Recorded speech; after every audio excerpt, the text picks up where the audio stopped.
ನಮಸ್ಕಾರ. 9 ಗಂಟೆಯ ಪ್ರೈಮ್ ನ್ಯೂಸ್ಗೆ ತಮಗೆಲ್ಲ ಆತ್ಮೀಯವಾದ ಸ್ವಾಗತ. ನಾನು ಶಶಿಧರ್ ಭಟ್. ಎಂದಿನಂತೆ ಇವತ್ತು ಸಹ ಹಲವು ಸುದ್ದಿಗಳನ್ನು ಹೊತ್ತು ಬಂದಿದ್ದೇನೆ. ಸುದ್ದಿಗೆ ಯಾವತ್ತೂ ಕೂಡ ಬರ ಇರಲ್ವಂತೆ. ರಾಜ್ಯದಲ್ಲಿ ಬರ ಇದೆ, ಸುದ್ದಿಗೆ ಮಾತ್ರ ಬರ ಇಲ್ಲ. ರಾಜಕೀಯ ಸುದ್ದಿ ಇದೆ, ಕ್ರೀಡಾ ಸುದ್ದಿ ಇದೆ, ಎಲ್ಲವನ್ನ ತೆಗೆದುಕೊಂಡು ಬಂದಿದ್ದೇನೆ. ತಮಗೆ ಗೊತ್ತು, ನನ್ನ ಜೊತೆ 4 ಅತಿಥಿಗಳು ಕೂಡ ಇರ್ತಾರೆ. ಒಂದೊಂದೇ ಸುದ್ದಿಯನ್ನು ತೆಗೆದುಕೊಂಡು ಅವ್ರ ಜೊತೆ ನಾನು ಚರ್ಚೆ ಮಾಡ್ತೀನಿ. ಮೊದಲನೇದಾಗಿ ನಮ್ಮ ಅತಿಥಿಗಳನ್ನು ಈಗ ನಾನು ಸ್ವಾಗತಿಸುವ ಸಮಯ. ನಮ್ಮ ಸುದ್ದಿವಾಹಿನಿಯ ಸಂಪಾದಕಿ ಸಲಹೆಗಾರರಾದ ಎನ್ ಎಸ್ ಶಂಕರ್ ಅವ್ರನ್ನ ಮೊದಲು ಆವರ್ತಾನೆ. Please Shankar, coming. ಹಾಗೆಯೇ ಭಾರತೀಯ ಜನತಾ ಪಕ್ಷದ ಶಾಸಕರು, ಸಜ್ಜನ ರಾಜಕಾರಣಿಯವರು, ಅವರು ಕೂಡ ಕರ್ನಾಟಕದಲ್ಲಿ ಅವರು ಹೆಚ್ಚಿನ ಎತ್ತರದ ಧ್ವನಿಯಲ್ಲಿ ಮಾತಾಡಲ್ಲ, ಆದರೆ ತಮ್ಮ ಅಭಿಪ್ರಾಯ ಮಂಡನೆಯಲ್ಲಿ ಅವರು ಎಂದೂ ಕೂಡ ಹಿಂದೆ ಬೀಳಲ್ಲ. Ravi Subramanya, please welcome sir.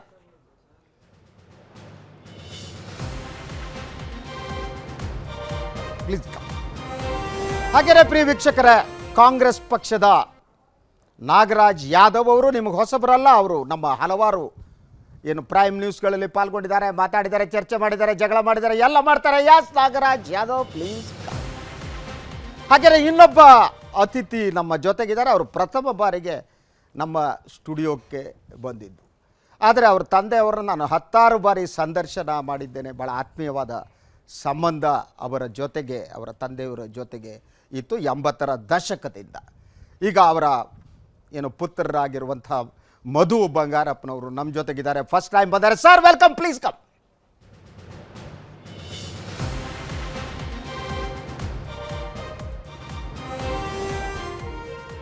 S ಪ್ರಿಯ ವೀಕ್ಷಕರೇ, ಪ್ರೈಮ್ ನ್ಯೂಸ್ನ ನಮ್ಮ ಫಾರ್ಮೆಟ್ ನಿಮಗೆ ಗೊತ್ತಿದೆ ಅಂತ ಮೊದಲನೇ ಹೇಳಿದೆ. ನಾವು ಎಲ್ಲ ಚರ್ಚೆ ಪ್ರಾರಂಭ ಆಗುವುದಕ್ಕಿಂತ ಮೊದಲು ಫಸ್ಟ್ ನೋಡೋಣ ಈ ಹೊತ್ತಿನ ಹೆಡ್ಲೈನ್ಸ್.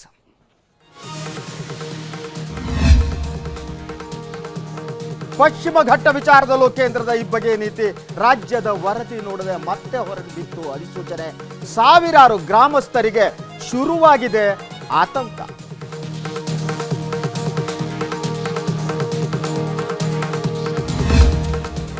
ರಾಜ್ಯದಲ್ಲಿ ಮತ್ತೆ ಭುಗಿಲೆದ್ದ ಡಬ್ಬಿಂಗ್ ವಿವಾದ. ಸತ್ಯದೇವ IPS ಬಿಡುಗಡೆ ವಿರೋಧಿಸಿ ಪ್ರತಿಭಟನೆ. ಇದೇ 9ರಂದು ಬೃಹತ್ ಹೋರಾಟಕ್ಕೆ ನಿರ್ಧಾರ.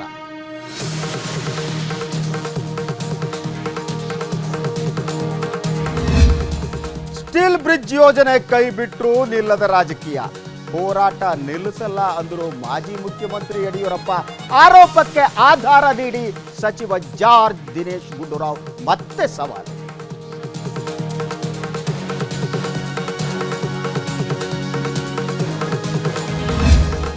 ಕೇರಳದಲ್ಲಿ ಮುಂದುವರೆದ RSS ಎಡಪಕ್ಷದ ಸಂಘರ್ಷ. RSS ಕಚೇರಿಯಲ್ಲಿ ಬಾಂಬ್ ಸ್ಫೋಟ. CPM ಕಚೇರಿಗೆ ಬೆಂಕಿ. ಹೇಳಿಕೆ ನೀಡಿ ತಪ್ಪಾಯ್ತು ಅಂದ್ರು ಕುಂದನ್ ಚಂದ್ರಾವತ್.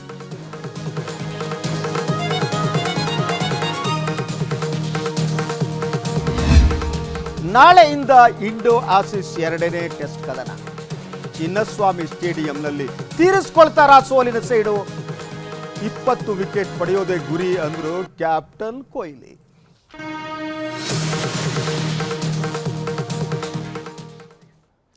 ಎಸ್ ಪ್ರಿಯ ವೀಕ್ಷಕರೇ, ಮೊದಲ ಸುದ್ದಿಯತ್ತ ಈಗ ನಾವು ನೋಡೋಣ. ಕೇಂದ್ರ ಸರ್ಕಾರದ ಮಲತಾಯಿ ಧೋರಣೆ ಈಗ ಮತ್ತೆ ಇನ್ನೊಂದು ವಿಚಾರದಲ್ಲಿ ಬಯಲಾಗಿದೆ. ಪಶ್ಚಿಮ ಘಟ್ಟ ವ್ಯಾಪ್ತಿಗೆ ಸೇರಿರೋ ಜನವಸತಿ ಪ್ರದೇಶವನ್ನು ಪರಿಸರ ಸೂಕ್ಷ್ಮ ಪ್ರದೇಶ ಅಂತ ಮತ್ತೆ ಅಧಿಸೂಚನೆಯನ್ನ ಹೊರಡಿಸಲಾಗಿದೆ. ಆದರೆ ಇದೇ ವಿಚಾರದಲ್ಲಿ ಕೇರಳ ಸರ್ಕಾರದ ಲಾಬಿಗೆ ಕೇಂದ್ರ ಸರ್ಕಾರ ಮಣಿದಿದೆ. ಇನ್ನೊಂದು ಕಡೆ ಗೋವಾ, ಮಹಾರಾಷ್ಟ್ರ ಸರ್ಕಾರ ಈ ಬಗ್ಗೆ ಮೌನ ವಹಿಸಿವೆ. ಪಶ್ಚಿಮ ಘಟ್ಟ ತಪ್ಪಲಿನ 1553 ಗ್ರಾಮ ಸೂಕ್ಷ್ಮ ಪ್ರದೇಶ. ಕೇಂದ್ರ ಸರ್ಕಾರದಿಂದ ಹೊಸ ಕರಡು ಅಧಿಸೂಚನೆ. ಕೇಂದ್ರ ಸರ್ಕಾರ ಪಶ್ಚಿಮ ಘಟ್ಟ ತಪ್ಪಲಿನ ಜನವಸತಿ ಪ್ರದೇಶವನ್ನು ಪರಿಸರ ಸೂಕ್ಷ್ಮ ಪ್ರದೇಶ ಎಂದು ಗುರುತಿಸಿ ಮತ್ತೊಮ್ಮೆ ಹೊಸ ಕರಡು ಅಧಿಸೂಚನೆಯನ್ನ ಹೊರಡಿಸಿದೆ. 2015ರಲ್ಲಿ ಹೊರಡಿಸಿದ ಅಧಿಸೂಚನೆ ಅವಧಿ ನಾಳೆ ಅಂತ್ಯ ಆಗ್ತಾ ಇದೆ. ಹೀಗಾಗಿ ಕೇಂದ್ರ ಪರಿಸರ ಇಲಾಖೆ ಫೆಬ್ರವರಿ 27ರಂದೇ ಹೊಸ ಅಧಿಸೂಚನೆಯನ್ನ ಹೊರಡಿಸಿದೆ. ಹಿಂದಿನ ಅಧಿಸೂಚನೆಗೆ ವಿರೋಧ ವ್ಯಕ್ತಪಡಿಸಿ ಕೆಲವೊಂದು ಬದಲಾವಣೆ ಮಾಡುವಂತೆ ಕೋರಿ ರಾಜ್ಯ ಸರ್ಕಾರ ವರದಿಯನ್ನ ಸಲ್ಲಿಸಿತ್ತು.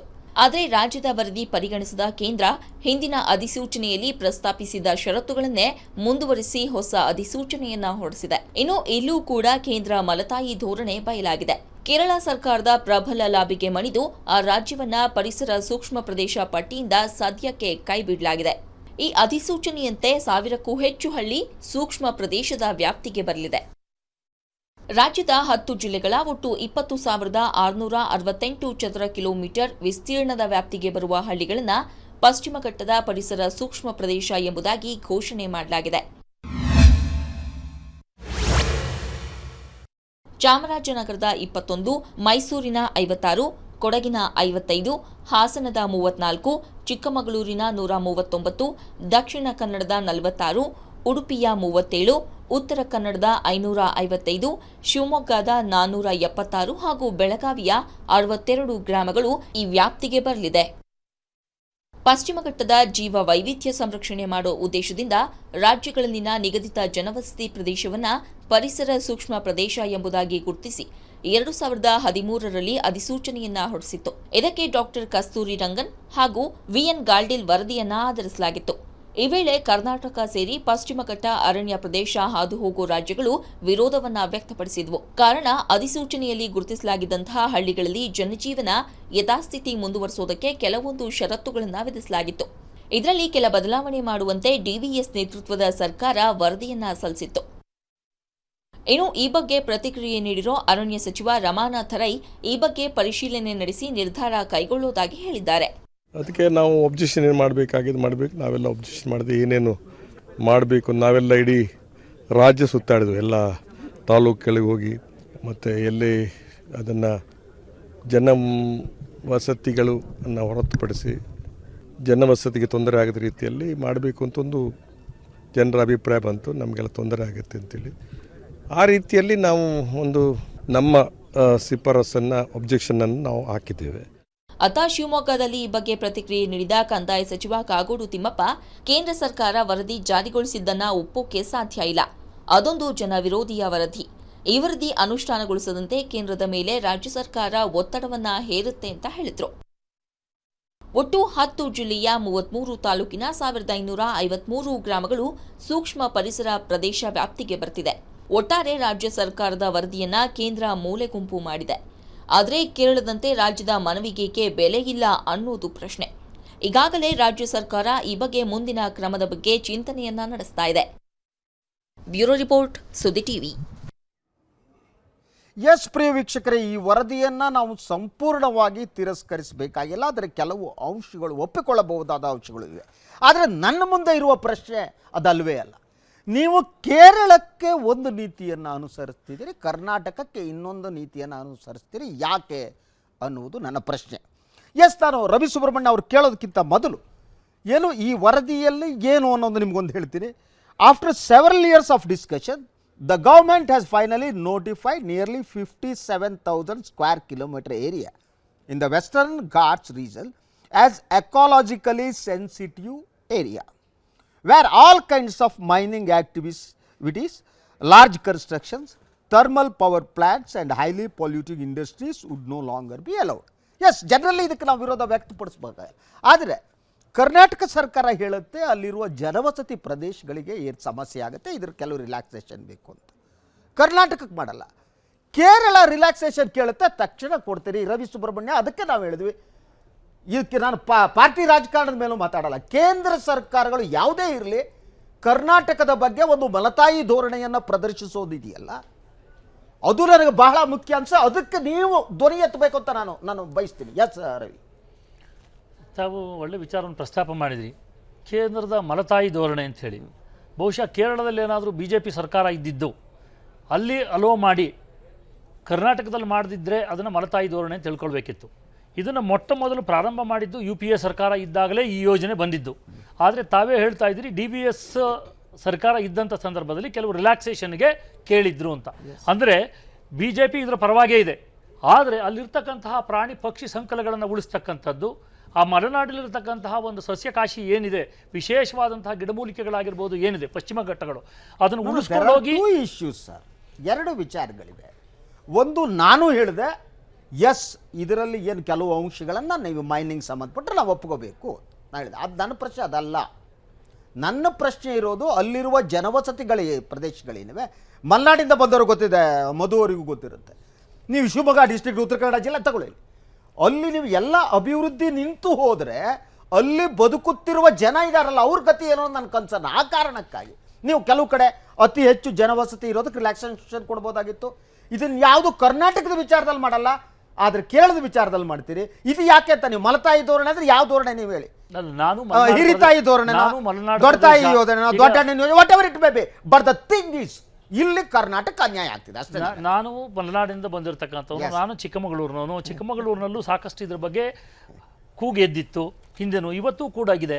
ಇವತ್ತು ಏನಾಗಿದೆ ಅಂದರೆ ಜನವಸತಿ ಯಾವ ಮಟ್ಟದಲ್ಲಿದೆ ಅಂತಕ್ಕಂಥದ್ದು ನೋಡಬೇಕು. ಅದರೊಳಗೆ ಏನಾಗಿದೆ ಅಂತ ಹೇಳಿದರೆ, ಹಳ್ಳಿಯ ಪ್ರದೇಶಗಳಲ್ಲಿ ಬಹುಶಃ ಬಂಗಾರಪ್ಪನವರು ಒಪ್ಕೋತಾರೆ.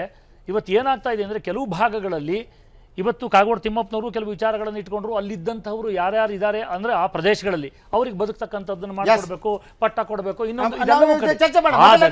ನಿಮ್ಮ ಪ್ರಕಾರ ಇದು ಮಲತಾಯಿ ಧೋರಣೆ ಅಲ್ಲ? ಖಂಡಿತ ಅಲ್ಲ. ಎಸ್ ನಾಗರಾಜ್, 110% ಇದು ಮಲತಾಯಿ ಧೋರಣೆ ಆಗಿದೆ.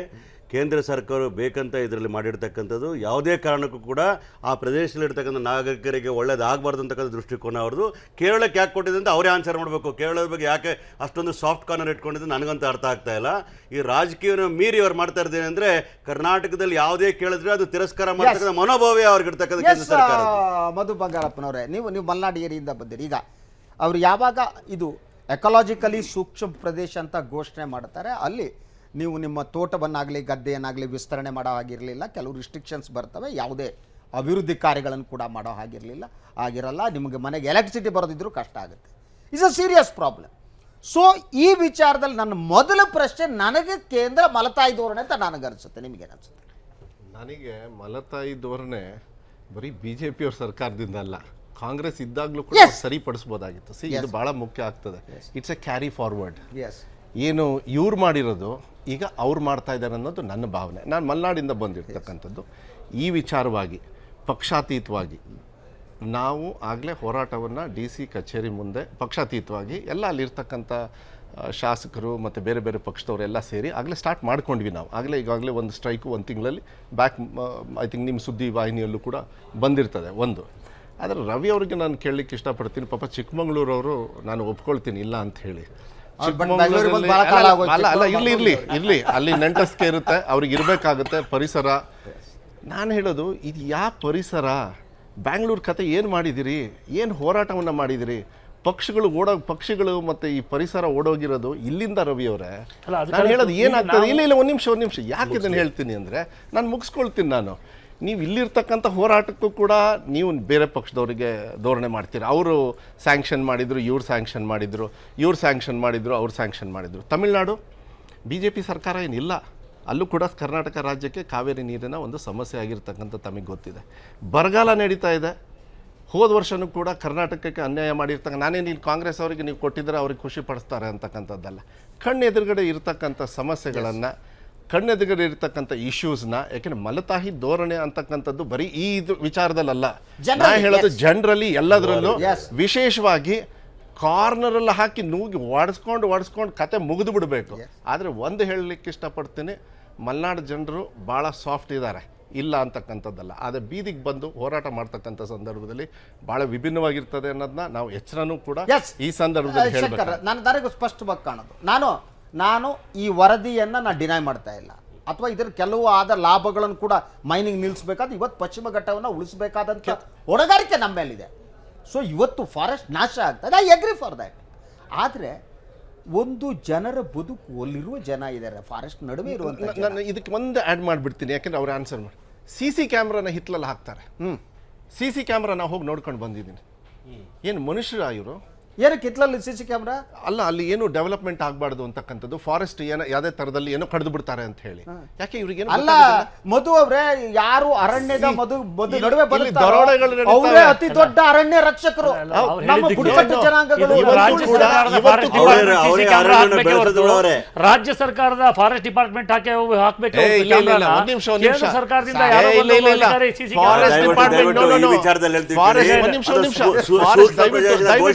ನೀವು ಒಂದು ನಿಮಿಷ, ಕಣ್ಣಾರೆ ನೋಡಿ ನೀವು. ನಾಗರಾಜ್, ದಯವಿಟ್ಟು. ಶುರುವಾಗಿರೋದು ನಿಮ್ಮಿಂದ. ಇಲ್ಲ, ನೀವೇನ್ ರವಿ ಹೇಳ್ಬೇಕಾಗಿಲ್ಲ. ಅವರೇ, ನಾವು ಶುರು ಮಾಡಿದಲ್ಲಿ ಖಂಡಿತ ಮಾಡೋದೇನಿಲ್ವಲ್ಲ. ಬಟ್ ಆಯ್ತಪ್ಪ, ಈಗ ಆಯ್ತು, ಅವಾಗ ಮಾಡಿದ್ವಲ್ಲ. ನೀವು ಸೌಜನ್ಯದಿಂದ ಮಾತಾಡೋದು. ನಾವು ಈ ರಾಜ್ಯ ಇಲ್ಲ, ಪಾರ್ಟಿ ನಾವು ಮಾಡಿದ್ದಲ್ಲಿ ಮಾಡೋದೇನಿಲ್ವಲ್ಲ ರವಿ ಬೇಡ ಸುಬ್ರಹ್ಮಣ್ಯ ಅವರೇ. ನಮ್ಮ ಬೇಡ. ಕರ್ನಾಟಕ ನಾವು ಮಾಡಿದ್ವಿ, ಇವ್ರು ಮಾಡ್ಬೇಕು ಉಳಿಸ್ಬೇಕಾದ್ರೆ ಅದೇನಿಲ್ಲ. ಒಂದೇ ರವಿ ಅವರೇ ನಾ ಮಾತಾಡಕ್ಕೆ ಅವಕಾಶ ಕೊಡಿ. ಯಾಕಂತ ಹೇಳಿದ್ರೆ this is very sensitive matter. ಇಲ್ಲಿ ಕೂತ್ಕೊಂಡು ಪಕ್ಷದ ಮಾತಾಡೋದು ನಾಳೆ ಇಲ್ಲ, ಮಾತಾಡ್ಕೊಳ್ಳೋಣ ನನಗಿಲ್ಲ, ಅಂತ. ನನಗೆ ಅದ್ರ ಬಗ್ಗೆ ಅಲ್ಲ ಇಲ್ಲ. ಬೇಡ, ನಾ ಮಾತಾಡ್ಬೇಕಾದ್ರೆ ಕ್ಲಿಯರ್ ಆಗಿ ಕೇಳಿ. ಯಾಕಂದ್ರೆ ನೀವಿಬ್ರು CC ಕ್ಯಾಮ್ರಾ ನೋಡಿಲ್ಲ, ನಾನು ನೋಡಿದ್ದೀನಿ. ಅದಕ್ಕೋಸ್ಕರ ಅಲ್ಲ ನಿಮ್ ಅದಕ್ಕೆ ನಾನು ನಿಮ್ ತಿಳುವಳಿಕೆನೂ ಈ ಸಂದರ್ಭದಲ್ಲಿ ತಗೊಳ್ಳಿ. ಒಬ್ರು ಹೆಣ್ಣು ಮಕ್ಕಳು ಹಿತ್ಲಿಗೆ ಹೋಗ್ತಾರೆ, ನಿಮಗೇನಾದ್ರೂ ಒಂದು ಮಾನ ಮರ್ಯಾದೆ ಇದೆಯಾ? ಇವರು ಕೇಂದ್ರ ಸರ್ಕಾರದವರಿಗೆ ಮಾನವೀಯತೆ ಇದೆಯಾ? ಏನು ಪಕ್ಷಿ ಉಳ್ಸಕ್ಕೆ ಹೋಗ್ತಾರಂತ? ಮನುಷ್ಯರೇ ಇಲ್ಲ ಅಂದರೆ ಯಾವ ಪಕ್ಷಿನ? ನಾನು ನಿಮ್ಮ ಜೊತೆಗಿದ್ದೀನಿ. ಕೆಲವು ವಿಚಾರಗಳಲ್ಲಿ ನಾವು ಮಲೆನಾಡವರು ಭಾಳ ಸೂಕ್ಷ್ಮತೆಯಿಂದ ನಾವು ಕಾಡಲ್ಲೇ ಹುಟ್ಟು, ಕಾಡಲ್ಲೇ ಬೆಳೆದು, ಕಾಡಲ್ಲೇ ತಿಂದು, ಕಾಡಲ್ಲೇ ಸಾಯ್ತೀವಿ ನಾವು. ನೀವು ಅಲ್ಲದನ್ನು ಡಿಸ್ಟರ್ಬ್ ಮಾಡೋದಕ್ಕಾಗೋದಿಲ್ಲ, ಕಾನೂನು ತಂದುಬಿಟ್ಟು ಇದು ಮಾಡೋದಕ್ಕಾಗೋದಿಲ್ಲ.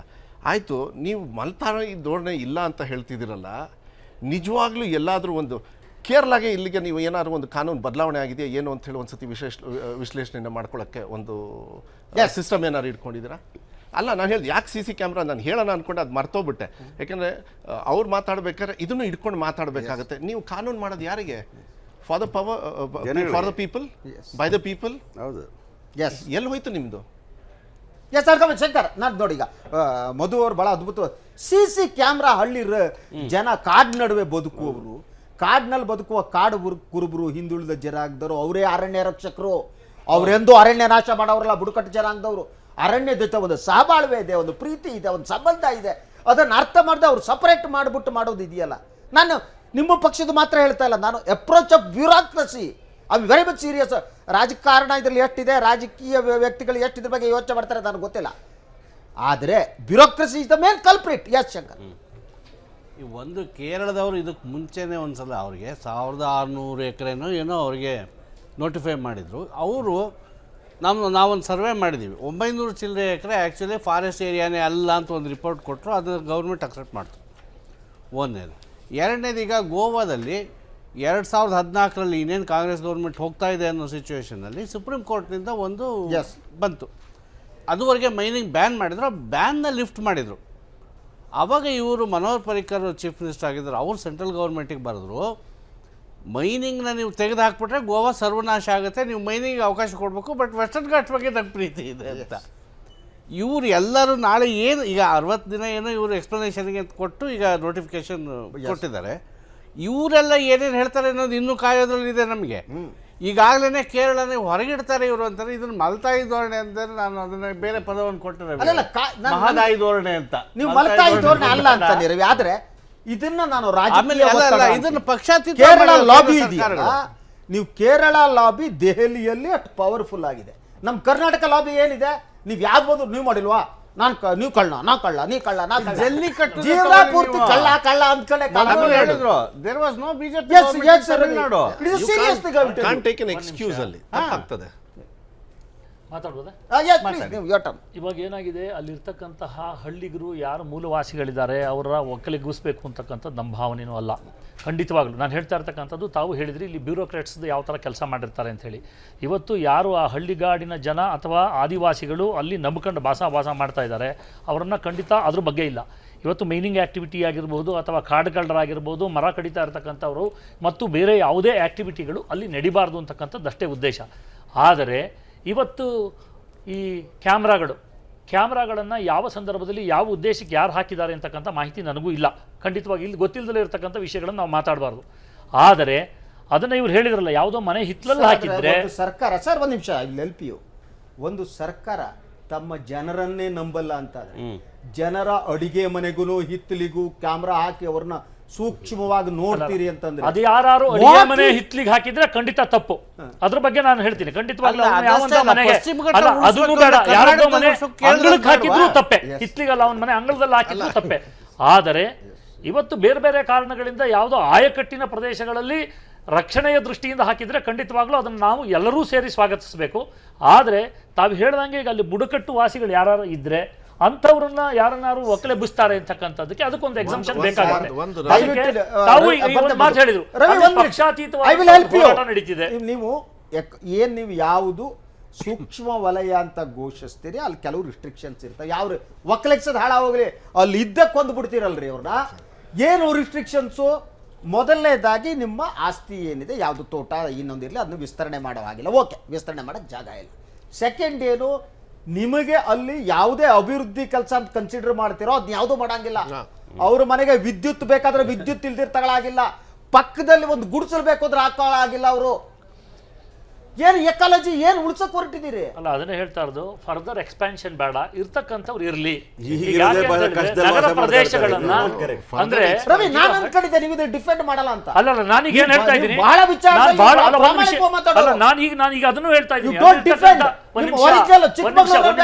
ನಾನೀಗ ಒಂದೇ ಒಂದು ವಿಚಾರ ಹೇಳಿದೆ, ಅಲ್ಲಿರ್ತಕ್ಕಂಥ ಮೂಲವಾಸಿಗಳನ್ನ ಒಗ್ಗಲೆಬ್ಬಿಸ್ತಕ್ಕಂಥದ್ದಾಗ್ಲಿ, ಬುಡಕಟ್ಟಿನ ಜನಗಳನ್ನ ಒಗ್ಗಲೆಬ್ಬಿಸ್ತಕ್ಕಂಥದ್ದಾಗ್ಲಿ, ಯಾರು ಮಾಡಿದ್ರೆ ಅದು ತಪ್ಪು. ಅದ್ರ ಬಗ್ಗೆ ನಮ್ದು ತಾವು ಅಂತ ಹೇಳಲೇ ಇಲ್ಲ. ಇದು ಬಂದಿರೋ ವಿಚಾರ ಏನಂದ್ರೆ ಅಲ್ಲಿರ್ತಕ್ಕಂಥ ನಾಗರಿಕರ ಜೀವನ ಶೈಲಿನ ಹೇಗೆ ಬದಲಾವಣೆ ಮಾಡಿಸ್ಬೇಕು ನಾವು. ಅವ್ರು 100 ವರ್ಷ ಹಿಂದೆಗಳು ಹೇಗಿದ್ರು ಹಾಗೇ ಇರ್ಬೇಕಾ? ಅವ್ರು ಕೆಲವು ಏನೇ ಅಭಿವೃದ್ಧಿ ಮಾಡಂಗಿಲ್ಲ, ಎಲೆಕ್ಟ್ರಿಕ್ ತರಂಗಿಲ್ಲ, ನೀರು ತರಂಗಿಲ್ಲ, ಏನು ತರಂಗಿಲ್ಲ, ಅವ್ರಿಗೆ ಅಭಿವೃದ್ಧಿನೇ ಕಾಣಬಾರ್ದು. ಅವ್ರ ಕಾಡು ಅವ್ರ ಬುಡಕಟ್ಟು ಜನಾಂಗ ಮುಗಿಸ್ಬಿಡ್ತೀನಿ ನಾನು.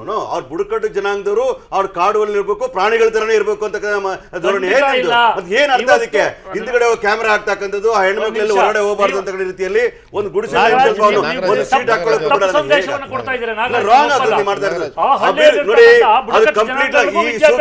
ಈ ಸೂಕ್ಷ್ಮ ಪ್ರದೇಶದ ಏನ್ ಘೋಷಣೆ ಮಾಡಿದಾರೋ ಅದು ಅಭಿವೃದ್ಧಿ ಮಾರಕ ಆಗಿರ್ತದೆ.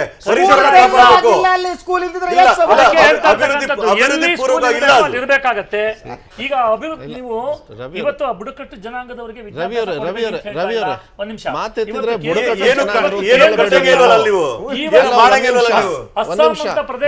ಸ್ಕೂಲ್ ಕಟ್ಟಕ್ಕೆ ಪರ್ಮಿಷನ್ ಕೊಟ್ಟಿಲ್ಲ ಅಂತ ಹೇಳಿಲ್ಲ. ನಾನು ಹೇಳ್ತೀನಿ ಕೇಳಿ. ಒಂದು ಮಾತೆತ್ತಿದ್ರೆ ಬುಡಕಟ್ಟು ಜನಾಂಗರು ಅಂತ ಹೇಳಕ್ ಹೋಗ್ಬೇಡಿ. ಅಲ್ಲಿ ಮಲೆನಾಡು ವಾಸಿಗಳು ಎಲ್ಲರೂ ಬುಡಕಟ್ಟು ಜನಾಂಗರು ಅಂದ್ರೆ ಎಲ್ಲ ಒಂದ್ ನಿಮಿಷ ಏನೋ ಆದಿವಾಸಿ ನೋ ದಯವಿಟ್ಟು they are most intelligent people. I also come from there. ಅಲ್ಲ ಒಂದ್ ನಿಮಿಷ ನಾನು ಮುಗಿಸ್ತೀನಿ, ನೀವು ಆಮೇಲೆ ಡಿಫೆಂಡ್ ಮಾಡ್ಕೊಳ್ಳಿ, ಏನು ಪರವಾಗಿಲ್ಲ. ನೀವು ಯಾವುದೇ ಕಾರಣಕ್ಕೂ ಬುಡಕಟ್ಟು ಜನಾಂಗದವರು ಅಂತ ಹೇಳಿದ್ರೆ ಒಂದು ಹೊರಗಡೆ ಒಂದು ನೋಷನ್ ಇದೆ ದಟ್ ಅನ್ಎಜುಕೇಟೆಡ್, ಅವ್ರಿಗೆ ಇಷ್ಟೇ ಕಾಡಲ್ಲೇ ಏನು ಕಾಡಲ್ಲಿ ಬಿಲ್ಲು ಬಾಣ ಇಟ್ಕೊಂಡು ಓಡಾಡ್ತಾರ ಅನ್ನೋದು ಒಂದು ಭಾವನೆ ಒಂದು ಇದೆ. ನಾನು ನೀವು ಹೇಳ್ತಾ ಇದ್ದೀರಿ ಅಂತ ಹೇಳ್ತಾ ಇಲ್ಲ, ಅದೊಂದು ಬಂದಿದೆ. ಫಸ್ಟ್ ಅದನ್ನ ತೆಗೆದಾಕ್ಬಿಡ್ಬೇಕು. ಅದನ್ನ ಕಾಡುಗಳನ್ನು ಹೌದು ಹೋರಾಟಗಳು ಮಾಡಿ ಲೋಹಿಯಾ ಸಂದರ್ಭದಲ್ಲಿ ಆಗಿರ್ತಕ್ಕಂಥ, ನಾನು ಸ್ವಲ್ಪ ಯಾಕೆ ಹಿಸ್ಟ್ರಿ ಕೊಡೋದಕ್ಕೆ ನಾನು ಯಾಕೆ ಅದು ಮಾಡಿದಂದ್ರೆ ಬದುಕೋದಕ್ಕೆ, ತಿನ್ನೋದಕ್ಕೆ ಕೂಲಿ ಇಲ್ಲ, ಹೋಗ್ಬಿಟ್ಟು ಕಾಡನ್ನು ಕಡಿದು ವ್ಯವಸಾಯ ಮಾಡಿರೋದು ಇದೆ, ಇಲ್ಲ ಅಂತ ಹೇಳಲ್ಲ. ನೀವು ಹಂಗಾರೆ ಕಾಡನ್ನು ಕಡಿದ್ಬಿಟ್ಟು ಇಲ್ಲಿ ಬಿಲ್ಡಿಂಗ್ ಕಟ್ತಿರಲ್ಲ, ಅಲ್ಲಿ ಕಾಡು ಕಡ್ಬಿಟ್ಟು ಒಂದು ತೋಟ ಮಾಡಿದ್ದಾರೆ ಅಂತ ಹೇಳಿದ್ರೆ ಪರಿಸರ ನಾಶ ಆಗ್ಬಿಡುತ್ತಾ ಆಯಿತು. ಈಗ ಇಲ್ಲಿ ಸ್ಟೀಲ್ ಬ್ರಿಡ್ಜು ಮೋಸ್ಟ್ಲಿ ನೀವು ಅದು ತಗೋಬೋದು. ಇವತ್ತು ಸಾವಿರಾರು ಕೋಟಿ ಹಾಕ್ತೀರಿ, ನಾಳೆ ದಿವಸ ನಮ್ಮಂಥ ಶಾಸಕರು ರೋಡ್ ಇಲ್ಲ ಅಂತ ಹೇಳಿದರೆ ಇಲ್ಲಿ ಬ್ಯೂಟಿಫುಲ್ಲಾಗಿ ನೀವು ತೋರಿಸ್ತಾ ಇದ್ದೀರಾ, ಏನೋ ಟ್ರೈನ್ ತೋರಿಸ್ತಾ ಇದ್ದೀರಾ ಮಲೆನಾಡಲ್ಲಿ, ಒಳ್ಳೆ ಟ್ರೈನು. ಮೋಸ್ಟ್ಲಿ ಇನ್ನೇನಾಗ್ತೈತಿ, ಈ ಮಕ್ಕಳಿಗೆ ಈ ಟೂರಿಗೆ ಕರ್ಕೊಂಡು ಹೋಗ್ತಾರಲ್ಲ, ಬರೀ ನಿಮಗೆ ಕಾಡು ಎಲ್ಲ ತೋರಿಸ್ತೀವಿ ಅಂದರೆ ನಾವು ಕೂಡ ಕಂಬಳಿ ಹಾಕ್ಕೊಂಡು ಈ ಥರ ಹಾಕ್ಕೊಂಡು ಪಿ ಊದ್ಕೊಂಡು ಅದೆಲ್ಲ ಇರ್ತಾವಲ್ಲ, ಅದನ್ನೆಲ್ಲ ಹಾಕ್ಕೊಂಡು ಡೊಳ್ಳು ಹೊಡ್ಕೊಂಡು ಇರ್ಬೇಕನ್ನೋ ಮೋಸ್ಟ್ಲಿ ಮಕ್ಳಿಗೆ ತೋರಿಸ್ಬೋದು. ಇಲ್ಲಿ ಪೇಟೆಯಿಂದ ಬಂದವ್ರು ನೋಡ್ರಿ ಅವರೆಲ್ಲ ಕಾಡು ಮನುಷ್ಯರು ಅಂತೇಳಿ. ನಾನು ಹೇಳ್ತಾ ಇರೋದು ಒಂದು ನಿಮಿಷ ಹೇಳ್ತೀನಿ, ತುಂಬ ಇಂಟೆಲಿಜೆಂಟು, ಸ್ವಾಭಿಮಾನ ಮತ್ತು ಸಾಫ್ಟ್ ಆಗಿರ್ತಕ್ಕಂಥ ಮನುಷ್ಯರಿದ್ದಾರಲ್ಲಿ. ಆಮೇಲೆ ಸ್ವಾಭಾವಿಕವಾಗಿ ನಾಶಗಳಾಗಿರ್ತಕ್ಕಂಥದ್ದು ಅರಿವಿದೆ, ಮಲೆನಾಡು ಜನರಿಗೆ ಅರಿವಿದೆ. Development in terms of higher further demolition ಏನಿದೆ ನಾವು ಒಪ್ಪೋದಿಲ್ಲ. ಅದು ನೀವು ಹೇಳ್ತಾ ಇದ್ದೀರಾ, ಅದನ್ನ ಈಗಲೂ ಕೂಡ ಸರಳವಾಗಿ ಹೇಳ್ತೀನಿ. ನೀವು ಮಾತಾಡ್ತಾ ಹೋಗ್ತೀರಿ, ನಾನು ಒಂದು ಸರಳವಾಗಿ ಹೇಳ್ತೀನಿ. ನೀವು ಮಲೆನಾಡು ಏರಿಯಾದ ಅಡಿಕೆ ತೋಟ ಅದೇ ಅಂತ ಇಟ್ಕೊಳ್ಳಿ. ಅಡಿಕೆ ತೋಟಕ್ಕೆ ಪಕ್ಕದ ಕಾಡಿನಿಂದ ಸೊಪ್ಪು ಕಡಿದು ತಂದು ಹಾಕ್ತಾನೆ, ಮರ ಕಡಿಯಲ್ಲ, ಸೊಪ್ಪು ಕಡಿತಾರೆ, ಬೇಕು ನಮಗೆ, ಎಸ್ ಹಾಕ್ತಾರೆ. ಈಗ ನೀವು ಈ ಸಂರಕ್ಷಿತ ನಿಮ್ದು ಯಾವುದು ಈ ಸೂಕ್ಷ್ಮ ಇದು ಮಾಡಿದ್ಮೇಲೆ ನೀವು ಕಾಡೊಳಗೆ ಮರ ಕಡಿಯಾಗು ಇಲ್ಲ. ಉದ್ದೇಶ ಮರ ಅಲ್ಲ, ಸೊಪ್ಪು ಕಡಿಯಾಗಿಲ್ಲ ಸ್ವಾಮಿ. ಮರ ಹಾಳ ಹೋಗ್ಲಿ, ಮರ ಇರುತ್ತೆ. ಮರ ಈಗಲೇ ಕಡಿಯಲ್ಲ, ಮರ ಯಾರು ಈಗಲೇ ಕಡಿತಲ್ಲ. ಮರ ಕಡಿಯೋದ್ರೆ ಕಟ್ಟಿಗೆಗೆ ಇನ್ನೊಂದಕ್ಕೆ ಇಲ್ಲ. ಆಮೇಲೆ ಒಂದು ಕಡಿಬಹುದು ಅಂತ ಅವ್ರು ಹೇಳ್ತಾ ಇದ್ದಾರೆ. ಯಾರು ಅಲ್ಲ, ನೀವು ಹೇಳಿದ್ರಿ ಕಳ್ಳರು ಕಡಿಬಹುದು, ಜನ ಕಡಿಯಲ್ಲ ಅಂತ. ನಾನು ಮರ ಕಡಿದ್ರೆ ಕಳ್ಳರಾಗ್ತಾರೆ. ಮರ ಕಡಿಯತಕ್ಕಂಥದ್ದು ವ್ಯವಹಾರ ಇವತ್ತು ಕೂಡ ನಮ್ಮ ಮಲೆನಾಡದಲ್ಲಿ ಇಲ್ಲ. ದಯವಿಟ್ಟು ಸೊಪ್ಪು ತಗೊಳ್ಳೋದಕ್ಕೆ, ಯಾಕೆಂದ್ರೆ ಅದನ್ನ ಮಾಡ್ಕೊಳ್ಳೋದಕ್ಕೆ ಸೊಪ್ಪಿನ ಕಾಡುಗಳು, ಸೊಪ್ಪನ್ನು ತಗೊಂಡ್ಬರ್ತಕ್ಕಂಥದ್ದು ಮಧು ಬಂಗಾರಪ್ಪ ಅವರು ಬಹುಶಃ ಒಪ್ಕೋತಾರೆ ಅಂತ ಹೇಳ್ಕೊಂಡಿದ್ದೀವಿ. ನಾನು ಇದೇ ಪ್ರದೇಶದಲ್ಲಿದ್ದಂತಹ ಜನಗಳಿಗೆ ಅಲ್ಲಿರ್ತಕ್ಕಂತಹ ಜಾಗಗಳನ್ನು ಯಾರು ಬಗರ್ ಹುಕುಂ ಮಾಡಿರ್ತಕ್ಕಂಥದ್ದಾಗಲಿ ಮತ್ತೊಂದಾಗಲಿ ಎನ್ಕ್ರೋಚ್ಮೆಂಟ್ಸ್ ಯಾವುದಿದೆ ಅದಕ್ಕೆ ಪರವಾದಂತಹದ್ದನ್ನು ವಿಧಾನಸಭೆ ಒಳಗೆ ನಾವು ಸಂಪೂರ್ಣ ಸಹಕಾರವನ್ನು ಭಾರತೀಯ ಜನತಾ ಪಾರ್ಟಿ ಕೊಟ್ಟಿದೆ. ಅದ್ರ ಬಗ್ಗೆ ಕಾಗೋಡು ಬೇರೆ issue, ಸರ್, ಅಲ್ಲ ಇಲ್ಲ ಅಂತ ಅಲ್ಲ ವಿಷಯ ಹೇಳ್ತಾ ಇದ್ದೀನಿ. ಅಂದ್ರೆ ಅದೇ ಭಾಗದಲ್ಲಿ ಇದ್ದಂಥವ್ರಿಗೆ, ಬೇರೆಯವ್ರಿಗಲ್ಲ, ಅಲ್ಲಿರ್ತಕ್ಕಂಥವ್ರನ್ನ ಅವ್ರನ್ನಲ್ಲ.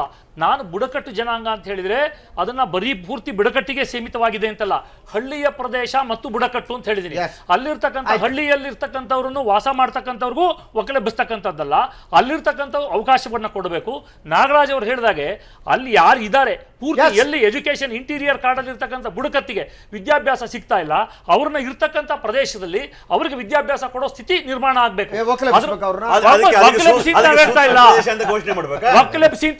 ಬೇಕಾದಷ್ಟು ರಾಜ್ಯ ಸರ್ಕಾರಗಳಿಂದ ಹಾಸ್ಟೆಲ್ಗಳು ತರಲಿ, ಅವಕಾಶ ಕೊಡಿ. ನೀವು ಅಲ್ಲಿ ಸ್ಕೂಲ್ ಸಿಂಪಲ್ ಕೇಂದ್ರ ಸರ್ಕಾರ ಕೇಳೋದು, ನಾವು ಇಷ್ಟೊಂದು ಆರ್ಗ್ಯುಮೆಂಟ್ ಮಾಡೋದಕ್ಕೆ ಕೇರಳದಲ್ಲೂ ಮಾಡಕ್ ಬಿಡಬೇಕಾಗಿತ್ತು. ಯಾಕಂದ್ರೆ ಇವಾಗ ನನಗೆ ಇಲ್ಲಿ ಬಂದ ಮೇಲೆ ಈ ಮಾಹಿತಿ ಗೊತ್ತಾಗ್ತಾ ಇದೆ. ನಿಮ್ಗೊಂದು ಮಾತಾಡ್ತೀನಿ, ನಾನು ಬಹಳ ಕಾಲದಿಂದ ನಿಮ್ಮನ್ನು ನೋಡಿದ್ದೀನಿ. ನೀವು ಎಷ್ಟು ಪಾರ್ಟಿ ಲೈನ್ ಬಿಟ್ಟು ಅದ್ಭುತವಾಗಿ ನೀವು ಯಾರ ಪರವಾಗಿ ಸತ್ಯದ ಪರವಾಗಿದ್ದಂತ ಮನುಷ್ಯ. ಬಂದ ಮೇಲೆ ನಿಮ್ಮವ್ರು ಯಾರು ಮಾತಾಡಲ್ಲ, ನಿಂತ್ಕೊಂಡಿದ್ದೀವಿ ಮೋದಿ ಮಾಡಿರ್ತಾರೆ ಪರ್ಫೆಕ್ಟ್. ಇಲ್ಲ ಇಲ್ಲ ಹಾಗೆ ಹೇಳ್ತಾ ಇಲ್ಲ ನಾನೀಗ ಹೇಳಿದೆ, ಇದು ಮೋದಿಯೇ ಎಲ್ಲ ನಿರ್ಧಾರವನ್ನು ತಗೋತಾರೆ ಅಂತಲ್ಲ, ಅಧಿಕಾರಿ ಮಟ್ಟದ ಮುಂದಿನ ಸುದ್ದಿಗೆ ನಾನೀಗ ಹೇಳಿರ್ತಕ್ಕಂಥ ಹಳ್ಳಿಯ ಪ್ರದೇಶಗಳಾಗ್ಲಿ, ಅದೇ ಹಳ್ಳಿಯ ಪ್ರದೇಶಗಳಾಗ್ಲಿ, ಬುಡಕಟ್ಟು ಪ್ರದೇಶಗಳಾಗ್ಲಿ, ಅಲ್ಲಿರ್ತಕ್ಕಂಥವ್ರು ತಲತಲಾಂತರಗಳಿಂದ ವಾಸ ಮಾಡ್ತಾ ಇರ್ತಕ್ಕಂಥ ಜನಗಳಿಗೆ ಅಲ್ಲೇ ವಸತಿ ಇರ್ತಕ್ಕಂಥದ್ದು ಸೂಕ್ತ. ಅದನ್ನ ಹಿಂದೆ ಆಗ್ಲೇ ನಮ್ಮ ಸರ್ಕಾರ ಇದ್ದಂತ ಸಂದರ್ಭದಲ್ಲಿ ಆ ನಿರ್ಧಾರವನ್ನು ನಾವೇನಾದ್ರೂ ಅಲ್ಲ ಆ ನಿರ್ಧಾರವನ್ನು ನಮ್ಮ ಸರ್ಕಾರ ತಿಳಿಸಿದೆ. ನೀವು ಮೋದಿ ಅವರಿಗೆ ಹತ್ರ ಇರೋ ಕರ್ನಾಟಕದಲ್ಲಿ ತುಂಬಾ ಜನ ಇದ್ದಾರೆ ಸರ್, ನನಗೆ ಸಂತೋಷ. ಅನಂತ್ ಕುಮಾರ್ ತುಂಬಾ ಹತ್ರ, ಯಡಿಯೂರಪ್ಪನವರು ತುಂಬಾ, ನಾವು ಸುಮಾರು ಸಲ ದಿಡ್ಡಳ್ಳಿ ಬಂದಾಗ ಚರ್ಚೆ ಮಾಡ್ತಾ ಇದ್ವಿ. ಅವ್ರು ಹೇಳಿ ಒಂದು ನಿಮಿಷ ಹೋಗ್ಬಿಟ್ಟು ಮೋದಿ ಹತ್ರ ಹೇಳ್ಕೊ ಬರ್ತೇನೆ ಬಿಡ್ರಿ ಅಂತ, ಅಷ್ಟು ಹತ್ರ ಅವರು ಅಲ್ವಾ. ಅವ್ರು ಯಾವ ಬೇಕಾದ್ರೆ ಹೋಗಿ ಅವ್ರ ಹತ್ರ ದಯವಿಟ್ಟು ಕರ್ನಾಟಕದ ಮಲೆನಾಡ ಜನರ ಪರವಾಗಿ ನಾನು ಈಗ ಇದನ್ನ ಕೇಂದ್ರ ಸರ್ಕಾರಕ್ಕೆ ಪ್ರಸ್ತಾವನೆ ಕೊಟ್ಟಂತ ಸದಾನಂದ ಗೌಡರು ಮಂತ್ರಿ ಆಗಿದ್ದಾರೆ. ಹಾಗಾಗಿ ಇದು ಆಗಬೇಕು ಅಂತಕ್ಕಂಥದ್ದು ನಮಗೂ ಇದೆ. ಅಲ್ಲಿರ್ತಕ್ಕಂಥ ಜನರಿಗೆ ಅನ್ಯಾಯ ಆಗಬಾರ್ದು. 18 ಜನ ಬರೀ ಅಷ್ಟೇ ಅಲ್ಲ, 28 ಜನ 20 ಫೈನ್ ಕರ್ನಾಟಕದ ಯಾವುದೇ ವಿಚಾರ ಅನಂತಕುಮಾರ್ರವರಾಗ್ಲಿ, ಸದಾನಂದ ಗೌಡರಾಗ್ಲಿ, ಯಡಿಯೂರಪ್ಪನವರಾಗ್ಲಿ ಎಲ್ಲರೂ ಜೊತೆ ಒಳಗೆ ನಿಂತ್ಕೊಂಡು ಇದ್ರ ಬಗ್ಗೆ ನ್ಯಾಯ ಒಂದೇ ನಿಮಿಷ. ನಮ್ಮ ರಾಜ್ಯ ಸರ್ಕಾರ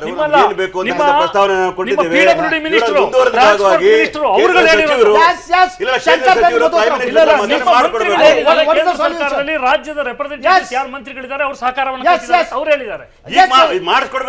ಯಾವುದೇ ಒಂದು ಈಗೇನು ಆ ಪ್ರಪೋಸಲ್ಸ್ ನೀವು ಹೇಳಿದ್ರೆ ಅದನ್ನ ಪೂರ್ತಿಯಾಗಿ ನಾವು ರಿಜೆಕ್ಟ್ ಮಾಡೋಕ್ಕಾಗಲ್ಲ. ಬಿಕಾಸ್ ಪಶ್ಚಿಮ ಘಟ್ಟ ನಾವು ಉಳಿಸ್ಕೊಳ್ಳೇಬೇಕು, ಅದರಲ್ಲೇನು ಎರಡನೇ ಮಾತಿಲ್ಲ. ಆದರೆ ಹಾಗಂತೇಳಿ ಅಲ್ಲಿರೋ ಜನರಿಗೆ ನೀವು ಬದುಕೋಕೆ ಸಾಧ್ಯ ಇಲ್ಲ ಅಂತ ವಾತಾವರಣ ನಿರ್ಮಾಣ ಮಾಡೋದಾದ್ರೆ ಅದಕ್ಕೆ ಯಾವ ಸಮರ್ಥನೆಯೂ ಇಲ್ಲ. ಇವ್ರು ಇಷ್ಟೊಂದು ಜನ ಇದ್ದಾರೆ, ಪ್ರಭಾವಶಾಲಿಗಳಿದ್ದಾರೆ, ಮೋದಿಯವರ ಆಪ್ತರಿದ್ದಾರೆ, ಇವರೆಲ್ಲ ಶಕ್ತಿವಂತರಿದ್ದಾರೆ, ಹೋಗಿ ಅವರು ಇನ್ಫ್ಲೂಯೆನ್ಸ್ ಮಾಡಿ.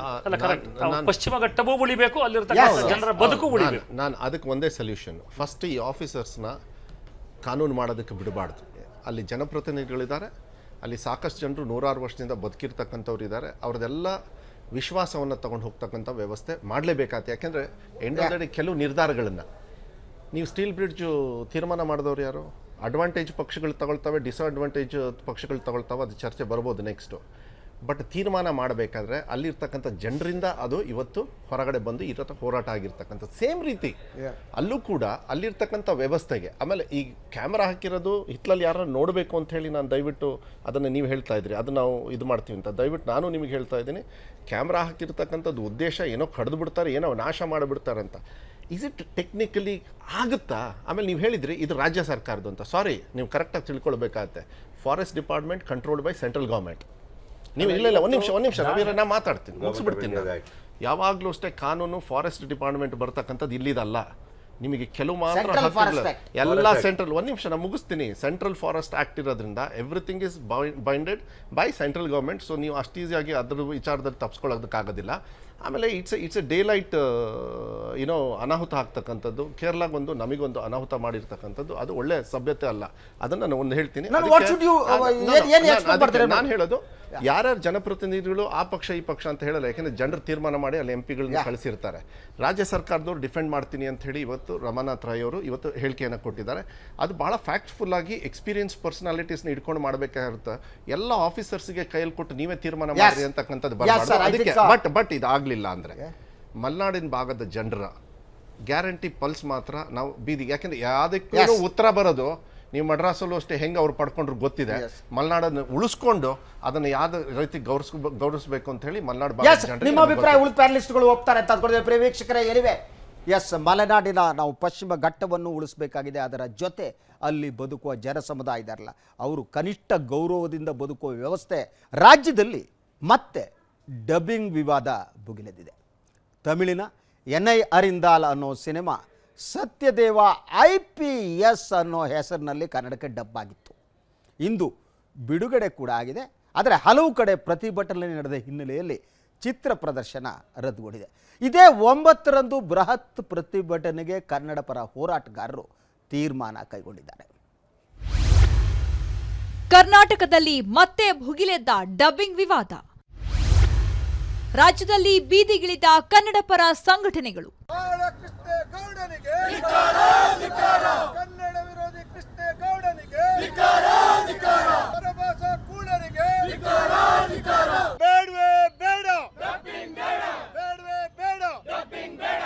ಬಹು ವರ್ಷಗಳಿಂದ ಕರ್ನಾಟಕಕ್ಕೆ ಅಂಟಿದ್ದ ಡಬ್ಬಿಂಗ್ ಭೂತ ಇವತ್ತು ಮತ್ತೆ ಮಾರ್ದನಿಸಿದೆ. ಸತ್ಯದೇವ್ IPS ಹೆಸರಲ್ಲಿ ಕನ್ನಡಕ್ಕೆ ಡಬ್ಬಾದ ತಮಿಳಿನ ಎನ್ಐ ಅರಿಂದಾಲ್ ಸಿನಿಮಾ ಪ್ರದರ್ಶನಕ್ಕೆ ಬೆಂಗಳೂರಿನಲ್ಲಿ ತೀವ್ರ ವಿರೋಧ ವ್ಯಕ್ತವಾಗಿತ್ತು. ಮೊದಲಿನಿಂದಲೂ ಡಬ್ಬಿಂಗ್ ವಿರೋಧಿಸುತ್ತಾ ಬಂದ ಕನ್ನಡ ಪರ ಹೋರಾಟಗಾರರು ಇವತ್ತು ರಾಜ್ಯಾದ್ಯಂತ ಬೀದಿಗಿಳಿದು ಪ್ರತಿಭಟನೆ ಮಾಡಿದ್ರು. ಈ ಹಿನ್ನೆಲೆಯಲ್ಲಿ ಬೆಂಗಳೂರು ಸೇರಿದಂತೆ ಹಲವು ಕಡೆ ಚಿತ್ರ ಪ್ರದರ್ಶನ ರದ್ದು ಮಾಡಲಾಯಿತು. ಕರ್ನಾಟಕದ ಯಾವುದೇ ಚಿತ್ರಮಂದಿರಗಳಲ್ಲಿ ಒಂದು ಕಡೆನೂ ಒಂದು ಪ್ರದರ್ಶನ ಡಬ್ಬಿಂಗ್ ಬರಬಾರದು. ಇದು ಕನ್ನಡ ಒಕ್ಕೂಟ ಈ ಡಬ್ಬಿಂಗು ವಿರುದ್ಧ ಕನ್ನಡ ಒಕ್ಕೂಟ ಬೀದಿಗಿಳಿದಿದೆ. ಕಳೆದ 8 ದಶಕಗಳಿಂದ ಡಾಕ್ಟರ್ ರಾಜ್ಕುಮಾರ್ ಆದಿಯಾಗಿ ಹಲವು ನಟರು ಡಬ್ಬಿಂಗ್ ವಿರೋಧಿಸಿ ಹೋರಾಟ ಮಾಡಿಕೊಂಡೇ ಬಂದಿದ್ರು.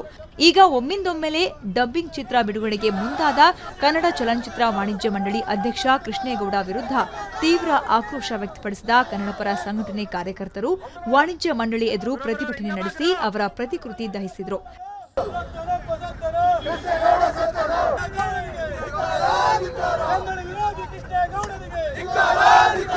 ಇನ್ನೊಂದೆಡೆ ಗಾಂಧಿನಗರದ ಮೂವಿ ಲ್ಯಾಂಡ್ ಚಿತ್ರಮಂದಿರದಿಂದ ಮೆರವಣಿಗೆ ಹೊರಟ ಹೋರಾಟಗಾರರು ಚಿತ್ರವನ್ನ ಕನ್ನಡಕ್ಕೆ ಡಬ್ ಮಾಡಿದ ನಿರ್ಮಾಪಕ ಕೃಷ್ಣಮೂರ್ತಿ ಅವರ ಕಚೇರಿಗೆ ಮುತ್ತಿಗೆ ಹಾಕಿದ್ರು.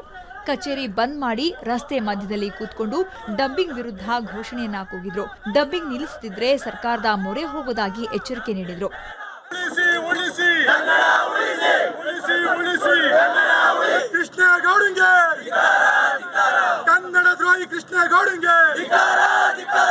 ಡಬ್ಬಿಂಗ್ ವಿರೋಧದ ನಡುವೆ ಕೂಡ ಕೆಲವರು ಡಬ್ಬಿಂಗ್ ಪರ ಧ್ವನಿ ಎತ್ತುತ್ತಾ ಬಂದಿದ್ದಾರೆ. ಆದರೆ ಕನ್ನಡದ ನಟರಾದ ಶಿವರಾಜ್ ಕುಮಾರ್, ಜಗ್ಗೇಶ್, ಪ್ರಜ್ವಲ್ ದೇವರಾಜ್, ಶರಣ್, ಲವ್ಲಿ ಸ್ಟಾರ್ ಪ್ರೇಮ್ ಸೇರಿದಂತೆ ಹಲವರಿಂದ ಡಬ್ಬಿಂಗ್ಗೆ ವಿರೋಧ ವ್ಯಕ್ತವಾಗಿದೆ. ಡಬ್ಬಿಂಗಿನ ವಿಚಾರಕ್ಕೆ ಅಂತ ಬಂದಾಗ ಈ ಒಂದು ಅನಿಸಿಕೆಗಳನ್ನು ತೋಡ್ಕೊಳ್ಳುವಂಥದ್ದಾಗಿರ್ಬೋದು, ಸೊ ಇದಕ್ಕೆ ಸ್ಪಂದಿಸುವಂಥದ್ದಾಗಿರ್ಬೋದು, ಇದು ಎಲ್ಲರ ವಿಚಾರವೂ ಹೌದು ಆಗಿರೋದ್ರಿಂದ ಇದು ಖಂಡಿತವಾಗ್ಲೂ ನಮಗೆ ಆರೋಗ್ಯಕರವಾದಂಥ ವಿಚಾರ ಅಲ್ಲ ಅಂತ.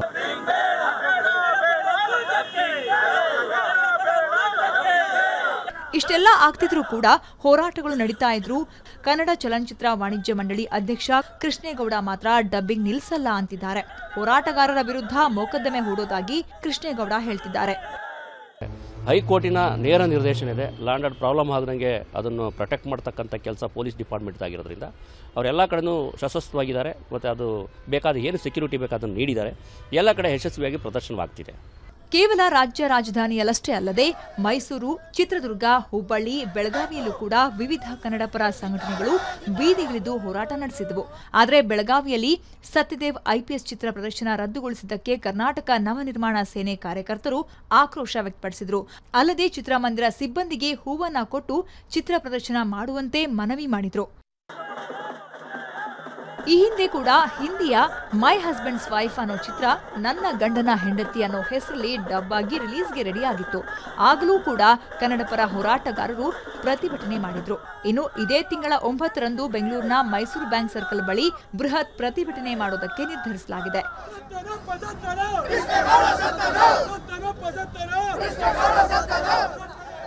ಬ್ಯೂರೋ ರಿಪೋರ್ಟ್, ಸುದ್ದಿ ಟಿವಿ.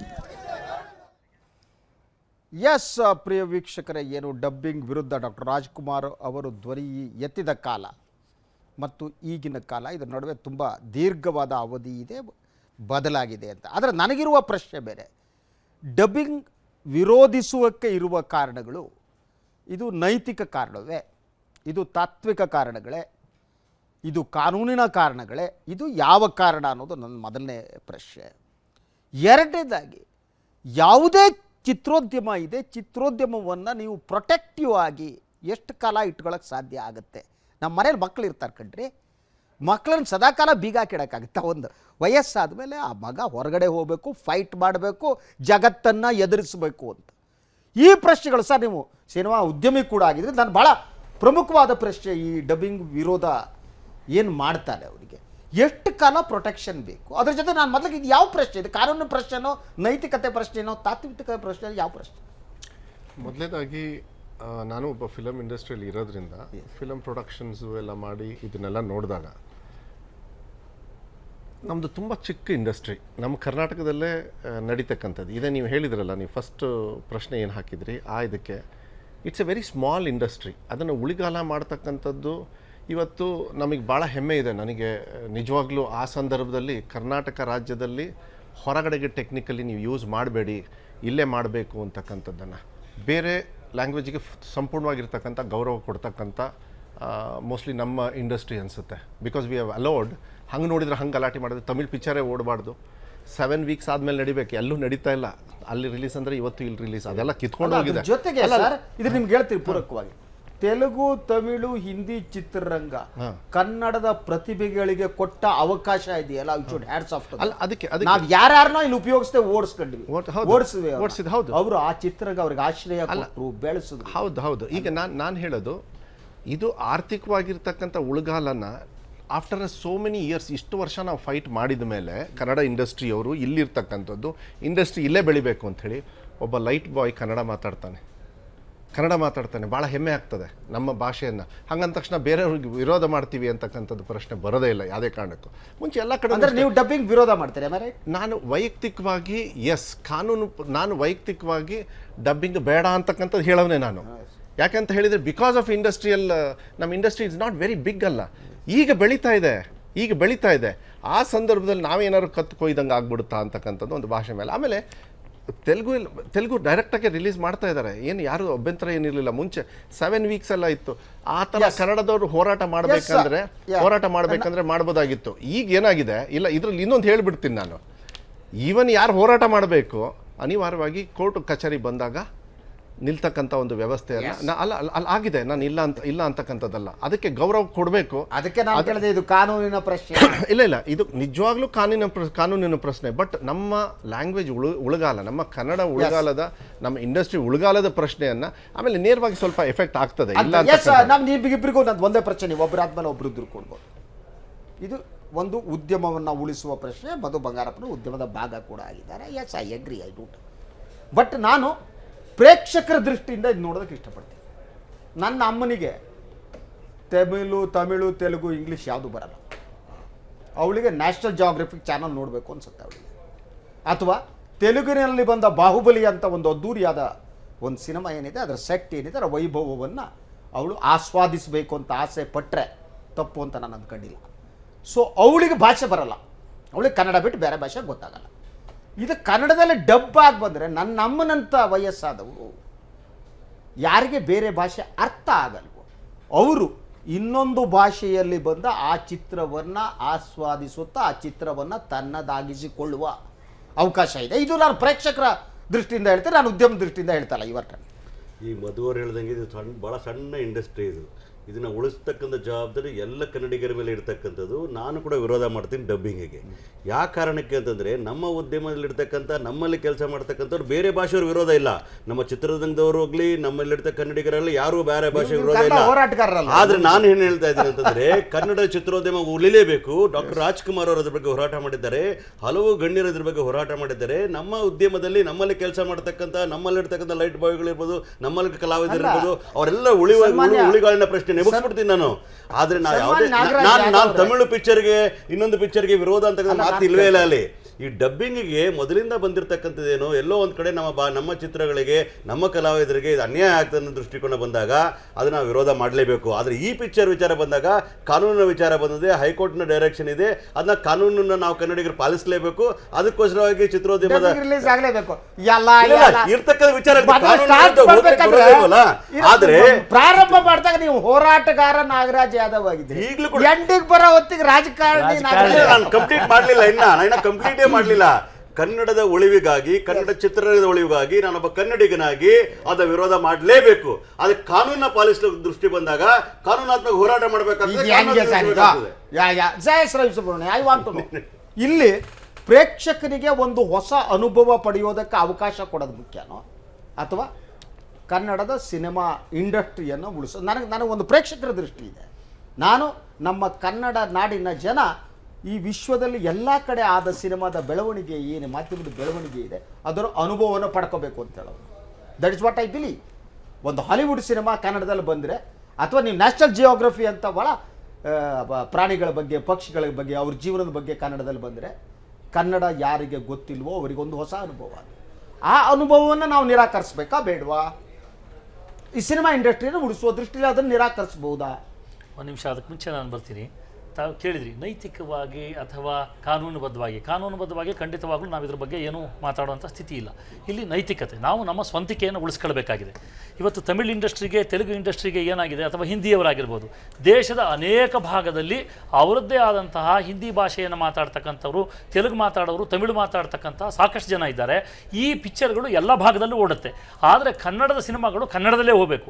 ಈಗ ಕನ್ನಡದಲ್ಲಿರ್ತಕ್ಕಂಥ ಈ ಸಿನಿಮಾ ಇಂಡಸ್ಟ್ರಿಯನ್ನು ನಂಬಿಕೊಂಡಿರ್ತಕ್ಕಂಥ ಸಾಕಷ್ಟು ಜನ ಹೊಸ ಪ್ರಯೋಗಗಳನ್ನು ಮಾಡಬೇಕು ಅಂತ ಹೊರಟಿರ್ತಕ್ಕಂತಹ ಕಲಾವಿದರುಗಳಿಗೆ ಅವಕಾಶ ಆಗಬೇಕು ಅಂತ ಹೇಳಿದರೆ, ನಮಗೆ ನಮ್ಮ ಸ್ವಂತಿಕೆಯನ್ನು ಉಳಿಸ್ಕೊಳ್ಬೇಕಾದ್ರೆ ಕನ್ನಡ ಚಿತ್ರರಂಗ ಕನ್ನಡವಾಗೇ ಉಳಿಬೇಕು, ಡಬ್ಬಿಂಗ್ ಮಾಡ್ತಕ್ಕಂಥದ್ದಲ್ಲ ಅಂತ. ತಾವು ಇನ್ನೊಂದು ಪ್ರಶ್ನೆಯನ್ನು ಕೇಳಿದ್ರಿ. ಇವತ್ತು ನಮ್ಮಮ್ಮ ಬೇರೆ ಭಾಷೆ ಗೊತ್ತಿಲ್ಲ ಅಂದರೆ ಉದಾಹರಣೆ ಕೊಟ್ಟಿದ್ದಷ್ಟೇ. ನೀವು ಆ ರೀತಿಯಲ್ಲಿ ತಗೊಳ್ಳೋದಾದ್ರೆ ಶಶಿಧರ್ ಭಟ್ರನ್ನ ಕೂರಿಸ್ಕೋಬೇಕು. ಅವಾಗ ಇದು ಹೀಗೆ ಹೇಳಿದ್ರಲ್ಲ ಕನ್ನಡದಲ್ಲಿ ಅಲ್ಲ, ಅದಕ್ಕೆಲ್ಲ ಹೇಳಿ. ಯಾಕೆ ಒಂದು ನಿಮಿಷ ಮಕ್ಕಳು ಕೂತ್ಕೊಂಡು ಅಂದ್ರೆ ನಾನು ಹೇಳ್ತಾ ಇರೋದು ಇಲ್ಲ ಅಂತ ಹೇಳಿದ್ರೆ, ಇವತ್ತು ನಾವು ಯೋಚನೆ ಮಾಡಬೇಕಾಗತ್ತೆ.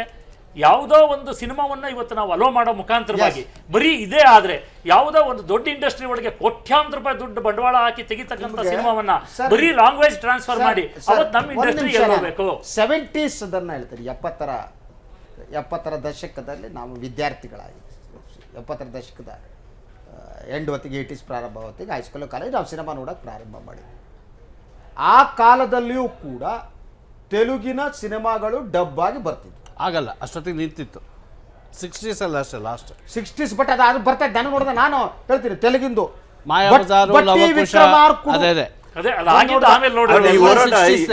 ಮಾಯಾ ಬಜಾರ್ ನೋಡಿ,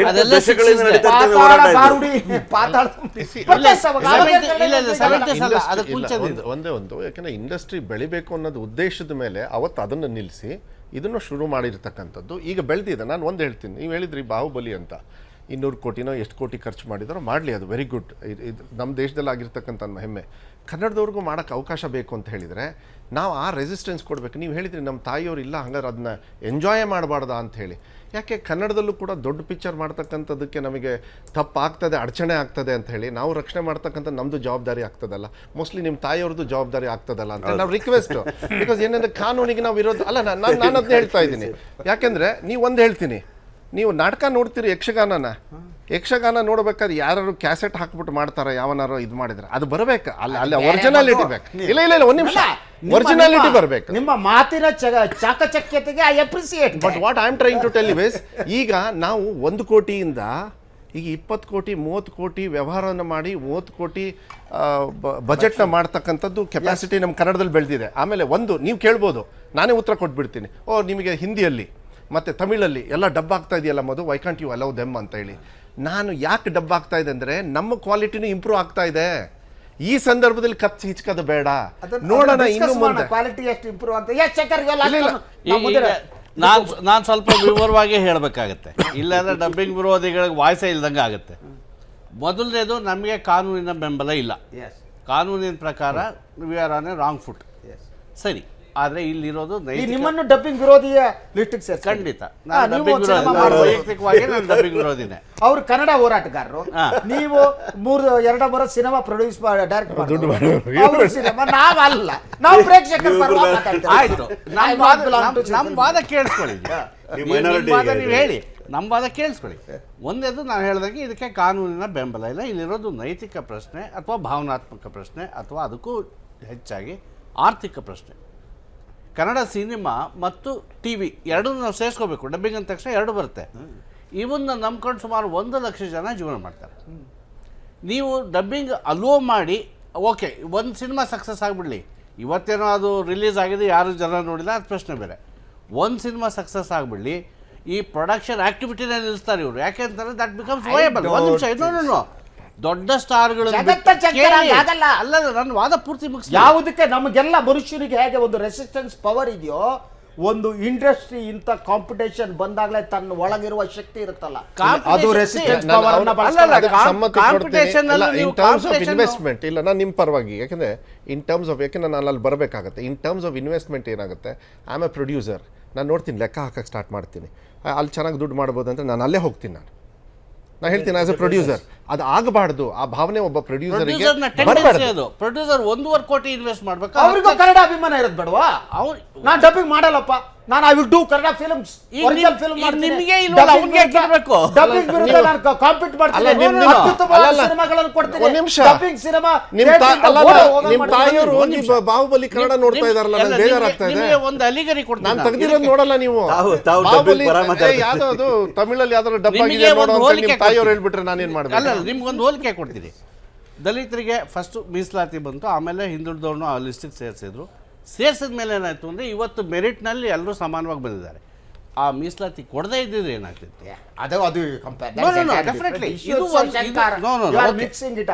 ಓಕೆ, ಇನ್ನು ನಾನು ಉಳಿದಿದ್ದ ಆರ್ಗ್ಯುಮೆಂಟ್ಗಳನ್ನು ಕೇಳಿದ್ವಿ, ಹೇಳ್ಬಿಡಿ, ನಾವು ಮುಂದೆ ಸುದ್ದಿಗೆ ಹೋಗ್ಬೇಡ. 1.5 ಕೋಟಿ ಖರ್ಚು ಮಾಡಬೇಕಾ, 10 ಲಕ್ಷ ಖರ್ಚು ಮಾಡಬೇಕಾ? 10 ಲಕ್ಷದಲ್ಲಿ ನನ್ನ ಕೆಲಸ ಆಗುತ್ತೆ ಅಂದ್ರೆ ಯಾವ ಪ್ರೊಡ್ಯೂಸರು 1.5 ಕೋಟಿ ಖರ್ಚು ಮಾಡಲ್ಲ. ನಂಬರ್ 1 ಕನ್ನಡ ಅಭಿಮಾನದಿಂದ ಮಾಡಬೇಕು, ಮಾಡಲ್ಲ, ಮಾಡಬೇಕು. ನಾವು ರಿಯಾಲಿಟಿ ಮಾತಾಡಬೇಕು, ಪ್ರೀತಿ ಬೇಡ, ಮಾಡಬೇಕು. ಸರಿ, ರಿಯಾಲಿಟಿ ಮಾತಾಡ್ಬೇಕು. ನಾವು ಡಬ್ಬಿಂಗ್ ಬೇಡ, ಬರೋದೇ ಬೇಡ, ಅದು ರಿಯಾಲಿಟಿ ಅಲ್ವಲ್ಲ. ಈಗ ಅವ್ರಿಗೆ ಕನ್ನಡ ಪ್ರೀತಿ ಇಲ್ಲ, ನನಗೆ ಕನ್ನಡ ಪ್ರೀತಿ ಇಟ್ಕೊಬಿಟ್ಟು ನಾನು ಬೇರೆ ಭಾಷೆ ಸಿನಿಮಾನ ನನ್ನ ಭಾಷೆಯಲ್ಲಿ ನೋಡಬಾರ್ದು. ನಾನು ಇಲ್ಲ ಇಲ್ಲ, ನಾನು ಕನ್ನಡ ಪ್ರೀತಿ ಸಲುವಾಗಿ ನನಗಾಗುವ ಅನುಭವ, ನನ್ನ ಭಾಷೆಯಲ್ಲಿ ಇನ್ನೊಂದು ಸಿನಿಮಾ ನೋಡೋ ಅನುಭವವನ್ನ ನೀವು ನಿರಾಕರಿಸ್ತೀರಿ. ಆದ್ರೆ ಸಿನಿಮಾ ಪ್ರೊಡ್ಯೂಸರ್ಸ್ ಯಾಕೆ ಅವರು ಕನ್ನಡ ಪ್ರೀತಿಯಿಂದ ಕಾಂಪೀಟ್ ಮಾಡೋಂಥ ಸಿನಿಮಾ? ನೀವು ಫಸ್ಟ್ ರಿಯಾಲಿಟಿಯನ್ನ ನೋಡಿ. ನಿಮಗೆ ಬಾಯಿ ಕೊಟ್ಟು ವಾದ ಗೆಲ್ಲೋದು ನನ್ನ ಉದ್ದೇಶ ಅಲ್ವೇ ಅಲ್ಲ.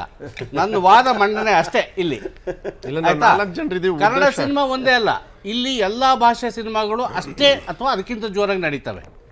ಕನ್ನಡ ಸಿನಿಮಾ ಬೇರೆ ಯಾವುದೇ ಭಾಷೆನಲ್ಲಿ ಕನ್ನಡದಲ್ಲೂ ಹೋಗಲ್ಲ, ಡಬ್ ಮಾಡಿದ್ರು ಹೋಗಲ್ಲ. ಆಯ್ತು, ನಾನು ನೀವು ಕೂತ್ಕೊಂಡು ಅಂದ್ರೆ ಈ ಮಾರ್ಕೆಟ್ ಚಿಕ್ಕದಿದೆ. ಅವ್ರು ಹೇಳಿದ್ರೆ ಈ ಚಿಕ್ಕ ಮಾರ್ಕೆಟ್ ಇರೋದ್ರಿಂದ ಏನಾಗುತ್ತೆ, ಡಿಸ್ಕಸ್ ಸಿನಿಮಾ ಆದ್ರೆ ಅಟ್ಲೀಸ್ಟ್ ಬಿಗ್ ಸ್ಟಾರ್ಸ್ ಸಿನಿಮಾಗಳು ಕಂಟಿನ್ಯೂ ಅಲ್ಲ. ಟಿವಿನಲ್ಲಿ ಮಾತ್ರ TV industry will die. Balaji Telefilms direct ಆಗಿ ಡಬ್ ಆಗಿಬಿಡುತ್ತೆ.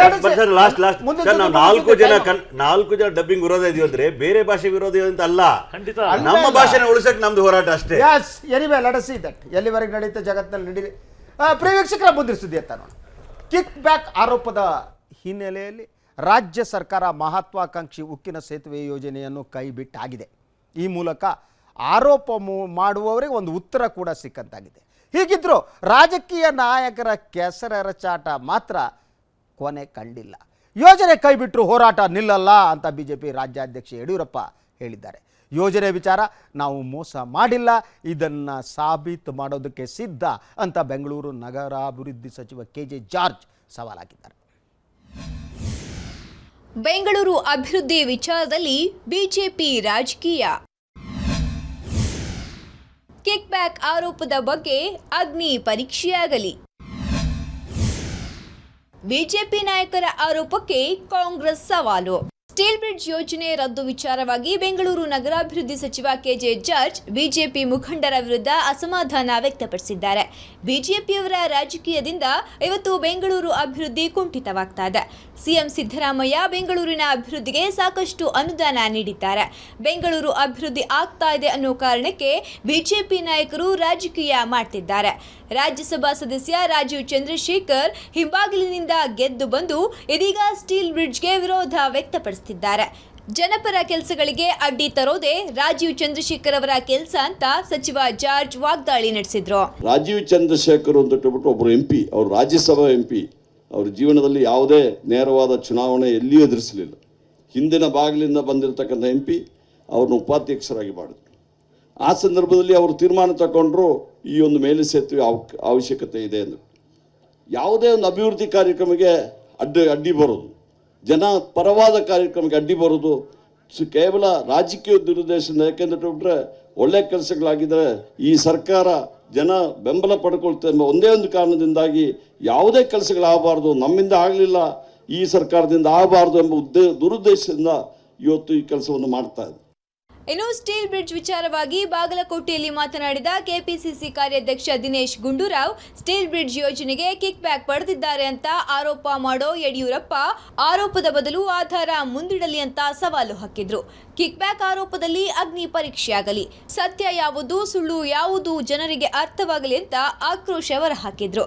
ಇದೇ ವೇಳೆ ಯಡಿಯೂರಪ್ಪ ವಿರುದ್ಧದ ಡಿನೋಟಿಫೈ ಪ್ರಕರಣಗಳು ವಜಾ ಆಗಿರೋದು ದಾಖಲೆಯ ಕೊರತೆಯಿಂದ ಅಲ್ಲ, ಬದಲಾಗಿ ತಾಂತ್ರಿಕ ಕಾರಣಗಳಿಂದ ಅಂತ ದಿನೇಶ್ ಗುಂಡೂರಾವ್ ಹೇಳಿದ್ರು.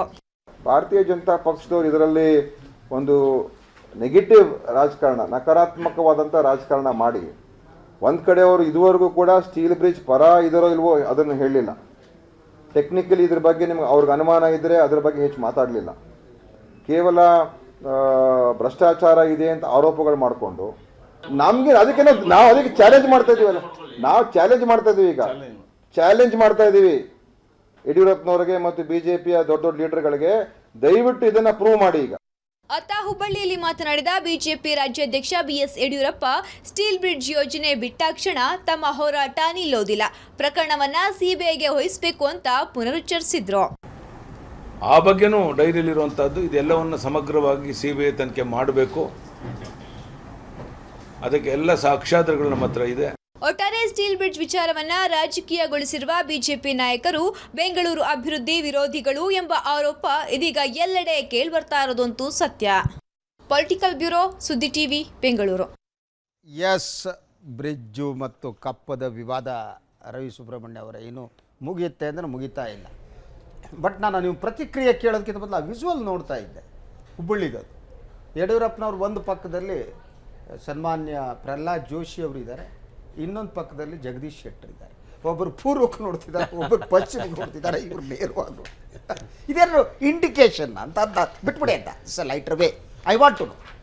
ನಾನು ಅದನ್ನು ನಿನ್ನೆನೂ ಹೇಳಿದ್ದೀನಿ, ಮೊನ್ನೆ ಹೇಳ್ತೀನಿ. ಆರೋಪ ಮಾಡುವುದಕ್ಕೆ ಪ್ರತಿಯೊಬ್ಬರಿಗೆ ಅಧಿಕಾರ ಹಕ್ಕು ಇದೆ. ಆದರೆ ಆರೋಪ ಮಾಡಿದ ಮೇಲೆ ಅದನ್ನು ಸಾಬೀತುಪಡಿಸುವುದು ಅವರ ಕರ್ತವ್ಯ. ನೀವು ಯಾರೋ ಇಲ್ಲಿ ಬೀದಿಯಲ್ಲಿ ಮಾತಾಡ್ಕೊಂಡು ಹೋಗೋಕ್ಕಾಗಲ್ಲ. ಅದ್ರ ಜೊತೆ ನನ್ನ ಕನ್ಸರ್ನು ಹೇಳಿದರು, ಇವತ್ತಿನ ದಿನ ರಾಜಕಾರಣ ಮತ್ತು ರಾಜಕಾರಣಿಗಳು ಏನಿದ್ದಾರೆ ಅವ್ರ ಬಗ್ಗೆ ಗೌರವ ಕಡಿಮೆ ಆಗ್ತಿರೋ ಕಾಲಘಟ್ಟ ಇದು. ಜನತಂತ್ರ ಉಳಿಸೋದಕ್ಕಾಗ ಆ ಗೌರವವನ್ನು ಉಳಿಸಬೇಕಾದ ನಮ್ಮೆಲ್ಲರ ಕರ್ತವ್ಯ, ಇನ್ಕ್ಲೂಡಿಂಗ್ ಮೀಡಿಯಾದ್ದು. ರಾಜಕಾರಣಿಗಳ ಕಳ್ಳರು ಸುಳ್ರು ಈ ರೀತಿ ಆರೋಪ ಮಾಡುವ ಮೂಲಕ ಆಗುತ್ತೆ. ಈಗೇನೋ ಅವ್ರು ಚಾಲೆಂಜ್ ಹಾಕಿದ್ದಾರೆ, ದಿನೇಶ್ ಗುಂಡೂರಾವ್ ಚಾಲೆಂಜ್ ಹಾಕಿದ್ದಾರೆ, ಜಾರ್ಜ್ ಹೇಳಿದ್ದಾರೆ. ಇಟ್ಟು ಸಾಬೀತುಪಡಿಸಿ, ದಾಖಲೆ ತಂದು ಇಟ್ಬಿಡಿ. ನೀವು ಯಾಕೆ ಸುಮ್ಮನೆ ವೇಟ್ ಮಾಡ್ತೀರಿ? ಇಲೆಕ್ಷನ್ ವರೆಗೆ ಹಿಂಗೆ ಹೇಳ್ಕೊಂಡು ಹೋಗ್ಬಿಡೋಣ ಅಂತನಾ? You should bring out the documents and tell the people this is the thing. ನಮಗಿದೆ, ಈ ದಾಖಲೆ ಇದೆ, ಇಟ್ಟಿದ್ದೀನಿ ನೋಡಿ, ಕಳ್ಳರು ಇವರು ಅಂತ ಯಾಕೆ ಹೇಳಲ್ಲ ನೀವು? ಖಂಡಿತ. ಈಗಾಗಲೇ ಒಂದು ಮಾತನಲ್ಲಿ ಪ್ರಸ್ತಾಪ ಮಾಡಿದರು, ಬಿ ಜೆ ಪಿಯವರು ಬೆಂಗಳೂರು ನಗರದ ವಿರೋಧಿಗಳು ಅಂತ. ಇವತ್ತು ಬೆಂಗಳೂರಿನ ವಿಚಾರ ಬಂದಾಗ ಅದು ಅಸೆಂಬ್ಲಿ ಒಳಗಾಗಿರಲಿ ಹೊರಗಡೆ ಆಗಿರಲಿ, ನಾವು ಎಲ್ಲ ಮಂತ್ರಿಗಳಿಗೂ ಇನ್ಕ್ಲೂಡಿಂಗ್ ಜಾರ್ಜ್ ಹೇಳಿದ್ದೀವಿ, ನಮ್ಮ ಬೆಂಗಳೂರಿನ ಅಭಿವೃದ್ಧಿಯ ದೃಷ್ಟಿ ಬಂದಾಗ ಬೆಂಗಳೂರಿನ 28 ಶಾಸಕರು ಜೊತೆಯಲ್ಲಿ ನಾವಿರ್ತೀವಿ, ಎಲ್ಲರೂ ಸೇರಿ ಕೆಲಸ ಮಾಡಬೇಕು ಅಂತ. ಖಂಡಿತವಾಗಲೂ ಯಾವುದೇ ಸಂದರ್ಭದಲ್ಲಿ ಅಭಿವೃದ್ಧಿಯ ವಿಚಾರದಲ್ಲಿ ನಾವು ಕಾಂಪ್ರಮೈಸ್ ಆಗಿಲ್ಲ, ಸಹಕಾರವನ್ನು ಕೊಟ್ಟಿದ್ದೀವಿ. ಇಲ್ಲಿ ಸ್ಪಷ್ಟಪಡಿಸಿರ್ತಕ್ಕಂಥದ್ದು, ಇಲ್ಲಿ ಏನಾಗಿದೆ, ಬರೀ ಬಿಜೆಪಿ ಒಂದೇ ಹೋರಾಟ ಹೇಳಿದ ಕಾರಣ ನಿಮ್ಗೆ ಹೇಳ್ತೀನಿ. ಒಂದು ಪ್ರಶ್ನೆ ಕೇಳಿದ್ರು ಜಾರ್ಜ್ ಅನ್ಸುತ್ತೆ ಅಥವಾ ದಿನೇಶ್ ಗುಂಡೂರಾವ್ ಹೇಳಿದ್ರು. ಒಂದು, ಈ ಯೋಜನೆ ಬ್ರಿಡ್ಜ್ ಯೋಜನೆ, every right to oppose, every citizen has a right, nobody can question it. ನೀವು ಈ ಯೋಜನೆ ಬೇಡ ಅಂತಿದ್ರೆ ಇದರಲ್ಲಿ ಏನಾದರೂ ತೊಂದರೆ ತಾಪತ್ರೆ ಇನ್ನೊಂದಿದೆ ಅಂದರೆ ಅದಕ್ಕೆ ಪರ್ಯಾಯ ಒಂದು ಸೂಚನೆ ಮಾಡಬೇಕಿತ್ತು ಅಲ್ವಾ.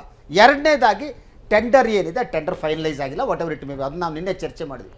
ಟೆಂಡರ್ ಆಗೋಕ್ಕಿಂತ ಮೊದಲು ಕಮಿಷನ್ ಕೊಡ್ತಾರಾ ಇಲ್ಲ ನನಗೆ ಗೊತ್ತಿಲ್ಲ, ಅದು ನೀವು ಹೇಳ್ಬೇಕು. ಬೇಸಿಕಲಿ ನಾನು ಅಂದಾಗ ಟೆಂಡರ್ ಹಾಕಿದ್ದ ಮೊದಲು ಯಾವನು ನಮಗೆ ಕಮಿಷನ್ ಕೊಡಲ್ಲ ಅನ್ನೋದು ನನ್ನ ನಂಬಿಕೆ. ಟೆಂಡರ್ ಕೊಟ್ಟ ಮೇಲೆ ಕಮಿಷನ್ ಕೊಡ್ಬೋದು ಅಲ್ವಾ. ಇಂಥ ಸಮಸ್ಯೆಗಳಿವೆ.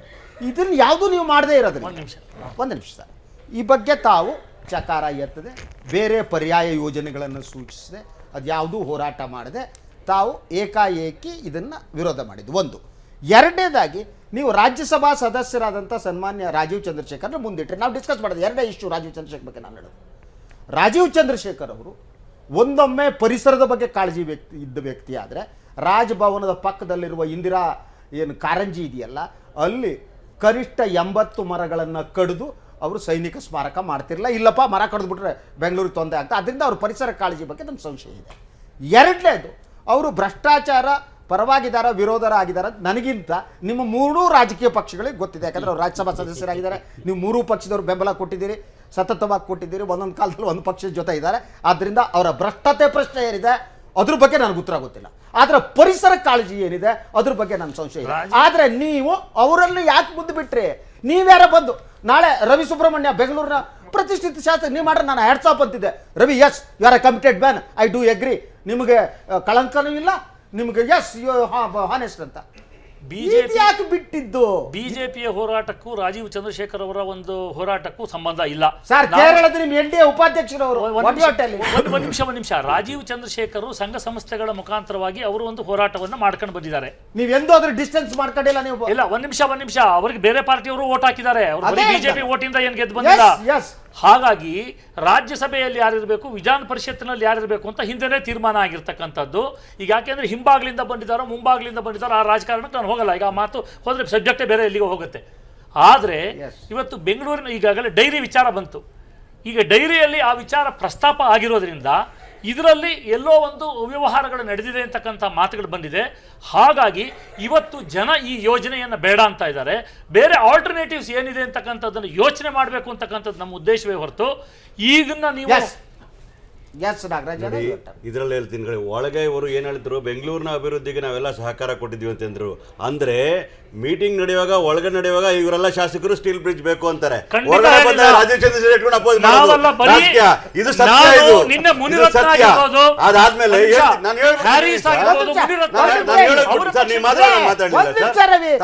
ಮಾತನ್ನ ಹೇಳ್ತಾ ಇದ್ದೀನಿ ನಾನು. ಬೆಂಗಳೂರು ಅಭಿವೃದ್ಧಿಗೆ ನಾವೆಲ್ಲವೂ ಕೂಡ ಒಪ್ಕೊಂಡಿದೀವಿ, ನಾವು ಸಹಕಾರ ಕೊಟ್ಟಿದ್ದೀವಿ. ಈ ಪ್ರಾಜೆಕ್ಟ್ ಇವತ್ತು ಬಂದದಲ್ಲ, ತಂದದ್ದು 2010ರಲ್ಲಿ ಇವ್ರು ತಂದದ್ದು. 2014 ಬಜೆಟ್ ಅಲ್ಲಿ ತಾವು ಓದ್ ನೋಡ್ಬೋದು.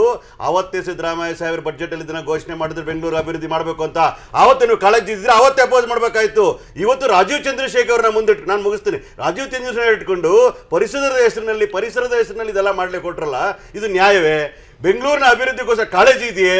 ಇವ್ರಿಗೆ ಏನ್ ಪ್ಲಾನಿಂಗ್ ಅಂತಂದ್ರೆ ಯಾವುದೇ ಕಾರಣಕ್ಕೂ ಕರ್ನಾಟಕಕ್ಕೆ ಬೆಂಗಳೂರಿಗೆ ಯಾವುದೇ ಇನ್ವೆಸ್ಟ್ಮೆಂಟ್ ಬರಬಾರ್ದು, ಪಕ್ಕದ ರಾಜ್ಯಗಳಿಗೆ ಹೋಗ್ಬೇಕು ಅಂತಕ್ಕಂಥ ರಾಜಕೀಯ ದೃಷ್ಟಿಕೋನ ಇಟ್ಕೊಂಡಿರ್ತಕ್ಕಂಥವ್ರು. ಬೆಂಗಳೂರಿನ ಅಭಿವೃದ್ಧಿ ಎಷ್ಟು ಶಾಸಕರನ್ನ ಗೆದ್ದಿರ್ತಕ್ಕಂಥ ಪಾರ್ಟಿ ಬಿಜೆಪಿ ಅವರು, 3 ಎಂಪಿಗಳನ್ನ ಗೆದ್ದಿರ್ತಕ್ಕಂಥ ಬಿಜೆಪಿ ಅವರು. ಈ ಬ್ರಿಡ್ಜ್ ವಿರೋಧ ಮಾಡಿ, ಒಂದ್ ನಿಮಿಷ ಮುಗಿಸ್ಬಿಡ್ತೀನಿ ಮಧುವರೆ, ಈ ಬ್ರಿಡ್ಜ್ ನ ವಿರೋಧ ಮಾಡಿ ಅವ್ರು ತೋರಿಸಿದ್ದಾರೆ ಅವರ ಕಾಳಜಿ ಅಭಿವೃದ್ಧಿಯ ವಿರುದ್ಧ ಇರ್ತಕ್ಕಂಥದ್ದು ಬಿಜೆಪಿ ಅವರು ಅಂತಕ್ಕಂಥದ್ದು. ಎಲ್ಲ ಅಭಿವೃದ್ಧಿಯಲ್ಲಿ ನಾವು ಏನಾದ್ರು ಮಾಡಿದ್ದೆ ಆದ್ರೆ KA ಜಾರ್ಜ್ಗಾಗ್ಲಿ, ಕಾಂಗ್ರೆಸ್ ಪಕ್ಷಕ್ಕಾಗ್ಲಿ, ಸಿದ್ದರಾಮಯ್ಯ ಸಾಹೇಬರಿಗೆ ಎಲ್ಲಿ ಅಂತಾರಾಷ್ಟ್ರೀಯ ಮಟ್ಟ ಹೆಸರು ಬರ್ತದೆ ಅಂತ ಹೇಳಿ ಇದು ಮಾಡಿದ್ರು. ಕೊನೆಗೆ ಇನ್ನೊಂದು ಸರ್, ಅವ್ರು ಹೇಳ್ತಾರೆ ಡೈರಿಯಲ್ಲಿ ಬರೀ ಬರ್ದ್ಬಿಟ್ಟು ಡೈರಿಯಲ್ಲಿ ಸ್ಟೀಲ್ ಬ್ರಿಡ್ಜ್ ಅಂತ ಬರ್ದಿದಾರಾ? ಹೇಗೆ ನೀವು ಅದು SB ಅಂತ ಸ್ಟೀಲ್ ಬ್ರಿಡ್ಜ್ ಅಂತ ಹೇಳ್ತೀರಿ? ನಿಮಗೆ ಗೊತ್ತಿದೆ ಕಳ್ಳೆತನ ಏನ್ರು ಅಂತ, ಅದಕ್ಕೆ ನೀವು ಸ್ಟೇ ಅಲ್ಲಿ ಬರ್ದಿದಾರಾ ಸ್ಟೀಲ್ ಬ್ರಿಡ್ಜ್ ಅಂತ ಬರ್ದಿದಾರಾ? ಆ ಡೈರಿಯೇ ನಕಲಿ ಅಂತಕ್ಕಂಥ ನಾವು ಹೇಳುವಾಗ ಪ್ರತಿಪಾದನೆ ಮಾಡ್ತೀರಿ. ಅದಕ್ಕೆ ಸಿಬಿಐ ಕೊಡಿ ಅಂತ ಹೇಳಿದ್ರೆ ಎಲ್ಲ ಡೈರಿನ ಕೊಡ್ಲಿಕ್ಕೆ ಸಿಬಿಐಗೆ ನರೇಂದ್ರ ಮೋದಿ ನಡೆದ ಡೈರಿ ವಿಚಾರಗಳಿದೆಯಲ್ಲ ಸಿಬಿಐ ಕೊಡಿ, ಎಲ್ಲ ಡೈರಿಗಳನ್ನ ಸಿಬಿಐ ಕೊಡಿ, ನಾವು ಸ್ವಾಗತ ಮಾಡ್ತೀವಿ. ನಾಗರಾಜ್, ನೀವು ಡೈರಿಯ ಎಂಟ್ರಿ ಬಗ್ಗೆ ಮಾತನಾಡಿದಾಗ ಅದು ಕೆಲವು ಇಂಥ ಸಂಶಯ ಆಗ್ಬೋದು. ಇವ್ರು ಯಾಕೆ ಹೇಳ್ಬೇಕಿದ್ದಾರ? 2014ರಲ್ಲಿ ಈವನ್ ಆ ಪ್ರಾಜೆಕ್ಟ್ ಇದೆಯಲ್ಲ ಅದು ಇನಿಷಿಯೇಟ್ ಕೂಡ ಆಗಿರಲ್ಲ, ಅಷ್ಟು ಬೇಗ ಕಮಿಷನ್ ಕೊಡ್ತಾರೆ ಅಂತ ನನಗೆ ಅನುಮಾನ ಇದೆ. ನೀವು ಯಾಕಂದ್ರೆ ನೀವು ಶಾಸಕರಾಗಿರೋದ್ರಿಂದ ನಿಮ್ಗೆ ತಗೊಂಡು ಗೊತ್ತಿದ್ರು ನನಗೆ ಗೊತ್ತಿಲ್ಲ. 2014 ವಾಟ್ ಎವರ್ ಇಟ್ ಬೇಬಿ, ಅದ್ರ ಜೊತೆಗೆ ಬೇರೆ ಇದೆ. ಈಗ ಯಾರೋ ಪಾರ್ಟಿಗೆ ಹಣ ಕೊಡ್ತಾರೆ ಅಂತಂದ್ರೆ ಒಂದೇ ಅಷ್ಟೇ ಅಮೌಂಟ್ ತಗೊಂಡೋಗಿ ಕೊಡಲ್ಲ. ಅವಾಗ ಇಲೆಕ್ಷನ್ ಬಂದಾಗ ಒಂದು ಸ್ವಲ್ಪ ಕೊಡ್ಬೋದು, ಅದನ್ನು ಒಂದ್ಸಲ ಸೇರಿಸ್ಬಿಟ್ಟಲ್ಲ ಬರೆಯಲ್ಲ. ಈಗ ನಂಬರ್ ಆಫ್ ಇಶ್ಯೂಸ್ ಇಲ್ಲ. ಒಂದು ಈ ಆರ್ಗ್ಯುಮೆಂಟ್ಸ್ನ ಅದು ನಡೀತಾ ಇರುತ್ತೆ. ಮೋಸ್ಟ್ಲಿ ಇದು ಇನ್ನೂ ಎಲೆಕ್ಷನ್ವರೆಗೂ ನಡೆಯುತ್ತೆ, ಅದೇನು ಪ್ರಶ್ನೆ ಇಲ್ಲ. ಜಾರ್ಜ್ ಅವರು ಇದು ಬೇಡ ಅಂತ ಹೇಳಿದಾಗ ಪಾಪ ಕಾಂಗ್ರೆಸ್ ಅವರು ಎದ್ದು ನಾವು ವಾಕೌಟ್ ಮಾಡ್ತೀವಿ ಅವನ್ನೆಲ್ಲ ಮಾಡಿದರು, ಅವೆಲ್ಲ ಮಾಡಲೇಬೇಕಾಗತ್ತೆ ಅನಿವಾರ್ಯವಾಗಿ. ಬಟ್ ನನಗೆ ಮಾನ್ಯ ಯಡಿಯೂರಪ್ಪ ಅವರು ಒಂದು ಮಾತು ಹೇಳಿದರು, ಎಲ್ಲ ಇದೆ ನಮ್ಮ ಹತ್ರ ರಿಪೋರ್ಟ್ ಇದೆ ಅಂತ. ನಾನು ಯಡಿಯೂರಪ್ಪರು ಏನಾದ್ರು CBI ಡೈರೆಕ್ಟರ್ ಗೊತ್ತಾಗ್ತಾ ಇಲ್ಲ ನನಗೆ. ಇದು ಭಾಳ ಸೂಕ್ಷ್ಮವಾಗಿ ಕೆಲವು ವಿಚಾರವನ್ನು ತಗೊಳ್ಬೇಕಾಗತ್ತೆ. ಕಿಕ್ ಬ್ಯಾಕ್ ತೊಗೊಂಡಿದ್ದಾರೆ ಇಲ್ಲೋ ನಾವು ನೋಡಿಲ್ಲ, ನೀವು ನೋಡಿಲ್ಲ, ಡೈರಿಯಲ್ಲಿ ಬರೆದಿದೆ ಅನ್ನೋದನ್ನ ವಿಶ್ಲೇಷಣೆ ಮಾಡಿಕೊಂಡು ಆಯಿತು ನಿತ್ತಾಯಿತು, ನಾನು ಇನ್ನೂ ಹೋರಾಟ ಮಾಡ್ತೀನಿ, ನನ್ನ ಹತ್ರ ಇದೆ ದಾಖಲೆಗಳನ್ನು ಬಿಡ್ತೀನಿ. ಇನ್ನೊಂದು ಸ್ಟೇಟ್ಮೆಂಟ್ ನೋಡಿದೆ, BBMPಯಲ್ಲಿ 3,000 ಕೋಟಿ ಇದಾಗಿದೆ, ದಾಖಲೆ ಬಿಡ್ತೀನಿ ಅಂತ. ನಾನು ಹೇಳ್ತಾ ಇರೋದು ಅಲ್ಲ, ಇನ್ನೊಂದು ಹೇಳಿದಾರೆ ಕೇಳಿದ್ದು, ತೆರಿಗೆ ಹಣದಲ್ಲಿ ಹೈಕಮಾಂಡ್ಗೆ 500ರಿಂದ 600 ಕೋಟಿ. ಒಂದು ನಿಮಿಷ, ಈ ಥರ ಅಲಿಗೇಷನ್ಸ್ ಒಂದು ನಿಮಿಷ ಅಲಿಗೇಷನ್ ಹೊತ್ಕೊಂಡಿರೋರು ಈ ಅಲಿಗೇಷನ್ ಮಾಡ್ತಾರೆ ಅಂತ ಹೇಳಿದರೆ ಎಷ್ಟರ ಮಟ್ಟಿಗೆ ಅದು ಸಮ್ಮತಿ ಇದೆ ಅಂತಕ್ಕಂಥದ್ದು ಹೇಳಬೇಕು. ಈ ರವಿಯವರು ಹೇಳ್ಬೋದು ನಿರಪರಾಧಿ ಆಗಿದ್ದಾರೆ ಅಂತ. ನಮ್ಮ ಅಪ್ಪವರು ನಿರಪರಾಧಿ ಆಗಿದ್ದರು, ಆದರೆ ಕಾನೂನು ಬದ್ಧವಾಗಿದ್ದರು. ಈ ರೀತಿ ಆಗಿರ್ತಕ್ಕಂಥದ್ದೆಲ್ಲ ಇನ್ನೂ ಇದೆ. ರವಿಯವರು ಹೇಳ್ತೀನಿ, ಎಲ್ಲದಕ್ಕೂ ಮಧ್ಯೆ ಬರೋಕ್ಕೆ ಹೋಗಬೇಡಿ, ಯಾಕೆಂದರೆ ಇದರಲ್ಲಿ ಭಾಳ ಸೂಕ್ಷ್ಮತೆ ಇರ್ತದೆ. ಅಲ್ಲ ನೀವು ಬಂದಿದ್ರಿ, ಈ ಮತ್ತೆ ಬರೋಕ್ಕೆ ಹೊರಟಿದ್ರಿ, ಬರಬೇಡಿ ಅಂತ ಹೇಳಿ ನನಗೆ ಬಿಡಿ ನನಗೆ ಮಾತಾಡೋದಕ್ಕೆ. ಇಲ್ಲಿ ಏನಂತ ಹೇಳಿದರೆ ಕಂಪ್ಲೀಟ್ ಅಡ್ಮಿನಿಸ್ಟ್ರೇಟಿವ್ನ ಒಂದು ಕಡೆಗೆ ಅಡ್ಮಿನಿಸ್ಟ್ರೇಟರ್ಗೆ ಕೊಟ್ಟು ಇಂಥ ಪರಿಸರ ಎಂದು ನಮ್ಮ ವೆಸ್ಟರ್ನ್ ಘಾಟ್ಸ್ದು ಹಾಳು ಮಾಡ್ತಾರೆ. ಇನ್ನು ರಾಜಕಾರಣಿ ಕೈಯಲ್ಲಿ ಇಂಥ CBI ಏಜೆನ್ಸಿನ ಕೊಟ್ಟು ಈ ಥರ ರಾಜಕಾರಣವನ್ನು ಬೀದಿ ಪಾಲು ಮಾಡ್ತಕ್ಕಂಥದ್ದು ಎದ್ದು ಕಾಣಿಸ್ತದೆ. ಜನರೇನು ದಡ್ರಲ್ಲ. ಈಗ ನಾನು ಪರವಾಗಿ ವಿರೋಧವಾಗಿಲ್ಲ. ರಾಜೀವ್ ಚಂದ್ರಶೇಖರ್ನ ಯಾಕೆ ಉಪಯೋಗ ಮಾಡ್ಕೊಂಡಿದ್ದಾರೆ, ಯಾರು ದಡ್ರಲ್ಲ. ಬೆಂಗಳೂರಲ್ಲಿ ಇರೋರು ಎಲ್ಲರೂ ಕೂಡ ಅದನ್ನು ಒಪ್ಕೊಳ್ತಾರೆ. ಯಾಕೆಂದರೆ ಇವರು ಬಂದರೆ ಕಾಂಗ್ರೆಸ್ ಅವರು ಹೇಳ್ತಾರೆ ಏನಂತ, ಇವರು ಏನು ಯಾಕೆಂದರೆ ವಿರೋಧ ಮಾಡಿರ್ತಕ್ಕಂಥ ಅಷ್ಟು ಜನರಾದರೆ ಇಡೀ ಬ್ಯಾಂಗ್ಳೂರು ವಿರೋಧ ಮಾಡಿಲ್ಲ, ನೀವು ತಿಳ್ಕೊಳ್ಳಿ. ನಾವು ಹಂಗಂದ ತಕ್ಷಣ ನೀವೇನು ಮಾಡ್ತೀರಿ ಅಂತೇಳಿ ನಾನು ಅದ್ರ ಬಗ್ಗೆ ನಾನು ವಿಶ್ಲೇಷಣೆ ಮಾಡೋದಕ್ಕೆ ಹೋಗೋದಿಲ್ಲ. ಇವರಿಗೇನು ಇವ್ರ ಮುಂದೆ ಇವಾಗ ಇವ್ರು ಗೂಬೆ ಕೂರಿಸ್ಬೇಕು, ಇವರು ಬೆಂಗಳೂರು ಅಭಿವೃದ್ಧಿ ಮಾಡೋದಕ್ಕೆ ಇವ್ರು ವಿರೋಧಿಗಳು ಅಂತೇಳಿ. ಈಗ ರಾಜೀವ್ ಚಂದ್ರಶೇಖರ್ ಅವ್ರ ಜೊತೆಗೆ ಏನಾರು ಹೋಗಿದ್ರೆ ಅಲ್ಲ ಇರ್ಬೋದು, ಅದು ನಿಮಗೆ ಚೆನ್ನಾಗಿ ಗೊತ್ತಿದೆ. ಯಾಕಂದ್ರೆ ನೀವು ಆ ಸ್ಥಾನದಲ್ಲಿ ಇದ್ದು ಅವ್ರಿಗೆ ಬಿಟ್ಕೊಟ್ಟಿದ್ದೀರಿ, ಅವ್ರು ಬಂದು ಇವ್ರಿಗೆ ಬಿಟ್ಕೊಟ್ಟಿದ್ದೀರಿ. ಇನ್ನು ನಮಗೆ ಯಾವಾಗ ಪುಣ್ಯಾತ್ಮರು ಜನರು ಯಾವಾಗ ಕೊಡ್ತಾರೋ ಅಧಿಕಾರ ಗೊತ್ತಿಲ್ಲ, ಅದು ಬೇಡ ಒಂದು ಕಡೆಗಿರಲಿ. ಇಲ್ಲ ಎನಿವೆ, ಬಟ್ ಏನಂದ್ರೆ ಈ ಥರ ಹೇಳಿಕೆಗಳು ರಾಜಕಾರಣಿಯವ್ರ ಕೈಯಲ್ಲಿ ಒಂದು ಏಜೆನ್ಸಿ ಆಟ ಆಡ್ತಕ್ಕಂಥದ್ದು ಅದು ಭಾಳ ಅನಾಹುತಕ್ಕೆ ಕಾರಣವಾಗ್ತದೆ. ಬಿಕಾಸ್ ಅನುಭವಿಸಿರೋ ನಾನು ಕೂಡ ಇದ್ದೀನಿ. CBI ಕೇಸ್ನ ತಂದೆಯವ್ರ ಮೇಲೆ ಹಾಕಿರ್ತಕ್ಕಂಥದ್ದು 3 ಕೇಸ್ನ 18 ವರ್ಷ ಆಯಿತು. 18 ವರ್ಷ ಆಯಿತು. ಈ ಕಾಂಗ್ರೆಸ್ ಅವ್ರು ತಗೊಂಡು ಬರ್ತಾರಂತ 18 ವರ್ಷ ನಮ್ಮ ತಂದೆಯವರಿಗೆ ಇದನ್ನು ಮಾತಾಡ್ತಾರೆ. ನಾನು ಹೇಳ್ತಾ ಇರೋದು ಅದಕ್ಕೆ ನಾನು ಅಲ್ಲ ಬಿಡಿ ಅಲ್ಲ ಪಾಪ ಅಲ್ಲ. ನೀವು ಹೇಳಿದ್ರಿ ಈಗ ಎಲ್ಲಿವರೆಗೂ ಚರ್ಚೆ ನೀವು ಮಾಡಿದ್ರಿ ಅಂದ್ರೆ ಕಮಿಷನ್ ಏನಿದ್ರು ಟೆಂಡರ್ ಆದ್ಮೇಲಪ್ಪ ಅಂತ. ದಿಸ್ ಇಸ್ ವಾಟ್ ಪೀಪಲ್ ಜನರಿಗೆ ಇದು ಬೇಕಾ? ಅಲ್ಲ ನಾನು ಹೇಳ್ತಾ ಇರೋದು ಇಂಥ ಮಾಹಿತಿಯನ್ನು ನಾವು ನೀವು ಕುತ್ಕೊಂಡು ಇಲ್ಲಿ ಮಾತಾಡಬೇಕಾ? ಅದಕ್ಕೆ ನಾನು ಇಲ್ಲಿ ಕುತ್ಕೊಂಡು ನಿಮ್ಮ ಜೊತೆಗೆ ಚರ್ಚೆ ಮಾಡಿ ಗೋಣ ಹಾಕಬೇಕಾ ಅಂತ ಹೇಳಿದ್ರೆ ನಾನು ಅದಕ್ಕೆ ಹೇಳೋದು ಏನಂದ್ರೆ ಅನುಭವಿಸಿರೋರಿಗೆ ಮಾತ್ರ ಗೊತ್ತಾಗ್ತದೆ, ಅವರಿಗೆ ಮೋಸ್ಟ್ಲಿ ಅನುಭವ ಆಗಿಲ್ಲ. ಆದ್ರೆ ಒಂದು ಮಾತ್ರ ನಾನು ಹೇಳಲಿಕ್ಕೆ ಇಷ್ಟಪಡ್ತೀನಿ, ದೇರ್ ಇಸ್ ಸಮಥಿಂಗ್ ಬಿಗರ್ ಇದು ನಡೀತಾ ಇದೆ. ತುಂಬ ಹೊಲಸು ಹೋಗ್ತಕ್ಕಂಥದ್ದು, ಏಜೆನ್ಸಿಗಳನ್ನ ದುರುಪಯೋಗ ಮಾಡ್ಕೊಳ್ತಕ್ಕಂಥದ್ದು ಇದೆ. ಆ ಪ್ಯೂರಿಟಿ ಇಸ್ ಟೋಟಲಿ. ಇಲ್ಲಿ ACB ಅಂತಾರೆ, ಅಲ್ಲಿ CBI ಅಂತಾರೆ. ಇಷ್ಟು ಮಧು ಬಂಗಾರಪ್ಪ ಅವ್ರು ಹೇಳಿದ್ರು, ಏನು ಇದು ಯಡಿಯೂರಪ್ಪನವ್ರು ಏನು CBI ಡೈರೆಕ್ಟರ್ ಅಂತ. ಇವತ್ತು ಕುಮಾರಸ್ವಾಮಿನೂ ದಿನ ಬೆಳಗ್ಗೆ ಹೇಳ್ತಾ ಇರ್ತಾರೆ, ನನ್ನ ಹತ್ರ ದಾಖಲೆ ಇದೆ, ನಾನು ಬಿಡ್ತೀನಿ. ಅವ್ರೇನ್ CBI ಡೈರೆಕ್ಟರ್? ಒಂದ್ ವಿಷಯ ಅದು ಪಾರ್ಟಿ ಒಂದ್ ವಿಚಾರ ಅಲ್ಲ, ಎಲ್ಲಾ ವಿಚಾರಗಳಲ್ಲೂ ಬರೀ ಇದ್ರದ್ದಲ್ಲ, ರಾಜ್ಯದ ಯಾವುದೇ ವಿಷಯ ನೀವು ಮಾತಾಡೋದಾದ್ಮೇಲೆ ನನಗೆ ಕೊಡ್ಬೇಕು. ಅಲ್ಲ ನೀವು ಹೇಳಿದ್ಮೇಲೆ ಅದಾದ್ಮೇಲೆ ನನಗೆ ಕೊಡ್ಬೇಕು. ತಂದೆಯವರ ವಿಚಾರ ಬಂದಾಗ ಅದು ಕೋರ್ಟ್ ಇಂದ ಕ್ಲಿಯರ್ ಆಗಿ ಬಂದ್ರು. ಏನ್ ಯಡಿಯೂರಪ್ಪನವ್ರಿಗೆ ಏನ್ BJP ಆಫೀಸ್ ಕ್ಲಿಯರೆನ್ಸ್ ಸರ್ಟಿಫಿಕೇಟ್ ಕೊಡ್ತಾ? ಬಂಗಾರಪ್ಪನವ್ರಿಗೆ ಯಾವ ಕೋರ್ಟು ಅವ್ರನ್ನ ಕ್ಲಿಯರ್ ಅಂತ ಹೇಳ್ತೋ ಅದೇ ಕೋರ್ಟೇ ಹೇಳ್ತು ಯಡಿಯೂರಪ್ಪನವ್ರು ನಿರ್ದೋಷಿ ಅಲ್ಲ. ಆಗಿರ್ತಕ್ಕಂಥದ್ದು 15 ಕೇಸಲ್ಲಿ ಆಗಿದೆ, ಇದೇ ಆಗುತ್ತೆ, ಅದರಲ್ಲೂ ಹೊರಗಡೆ ಬರ್ತೀವಿ ಅಂತಕ್ಕಂಥ ಹಾಗಾಗಿ. ಆಮೇಲೆ ತಾವು ಇನ್ನೊಂದು ಹೇಳ್ತಾ ಇದ್ರಿ ಕಮಿಷನ್ಗೆ. ಈಗಾಗಲೇ ಯಾಕೆ ಡೌಟ್ ಬರುತ್ತೆ ಜನಕ್ಕೆ ಅಂದ್ರೆ, ಈಗ ಯಾರಿಗೆ ನಾವು ಇದನ್ನ ಜವಾಬ್ದಾರಿಯನ್ನು ಕೊಟ್ಟಿದ್ದೀವೋ ಅವ್ರಿಗೆ ವೈಟ್ ಟ್ಯಾಪಿಂಗಿಗೆ ಅದೇ 1600 1800 ಕೋಟಿ ಕೆಲಸ ಕೊಡ್ತೀವಿ ಆಲ್ಟರ್ನೇಟಿವ್ ಅಂತಕ್ಕಂಥದ್ದು ಈಗಾಗಲೇ ನಿನ್ನೆ ಪ್ರಸ್ತಾಪ ಆಗಿದೆ ಅಂತ. ಡೌಟ್ ಯಾಕೆ ಬರ್ತಿಲ್ದಿದ್ರೆ ಇವತ್ತು ಇದು ಹೆಂಗೆ ಅಂದ್ರೆ ಕಾಲಿನ ಅಳತೆಗೆ ಚಡ್ಡಿ ಹೊಲಿಯೋದಲ್ಲ. ಬಟ್ರೆ ತಾವು ಒಂದು ಪ್ರಶ್ನೆ ಕೇಳಿದ್ರಿ, ಕಾಲಿನ ಅಳತೆಗೆ ಚಡ್ಡಿ ಹೊಲಿಯೋದಲ್ಲ, ಚಡ್ಡಿ ಅಳತೆ ಕಾಲ್ ರೆಡಿ ಮಾಡೋದು.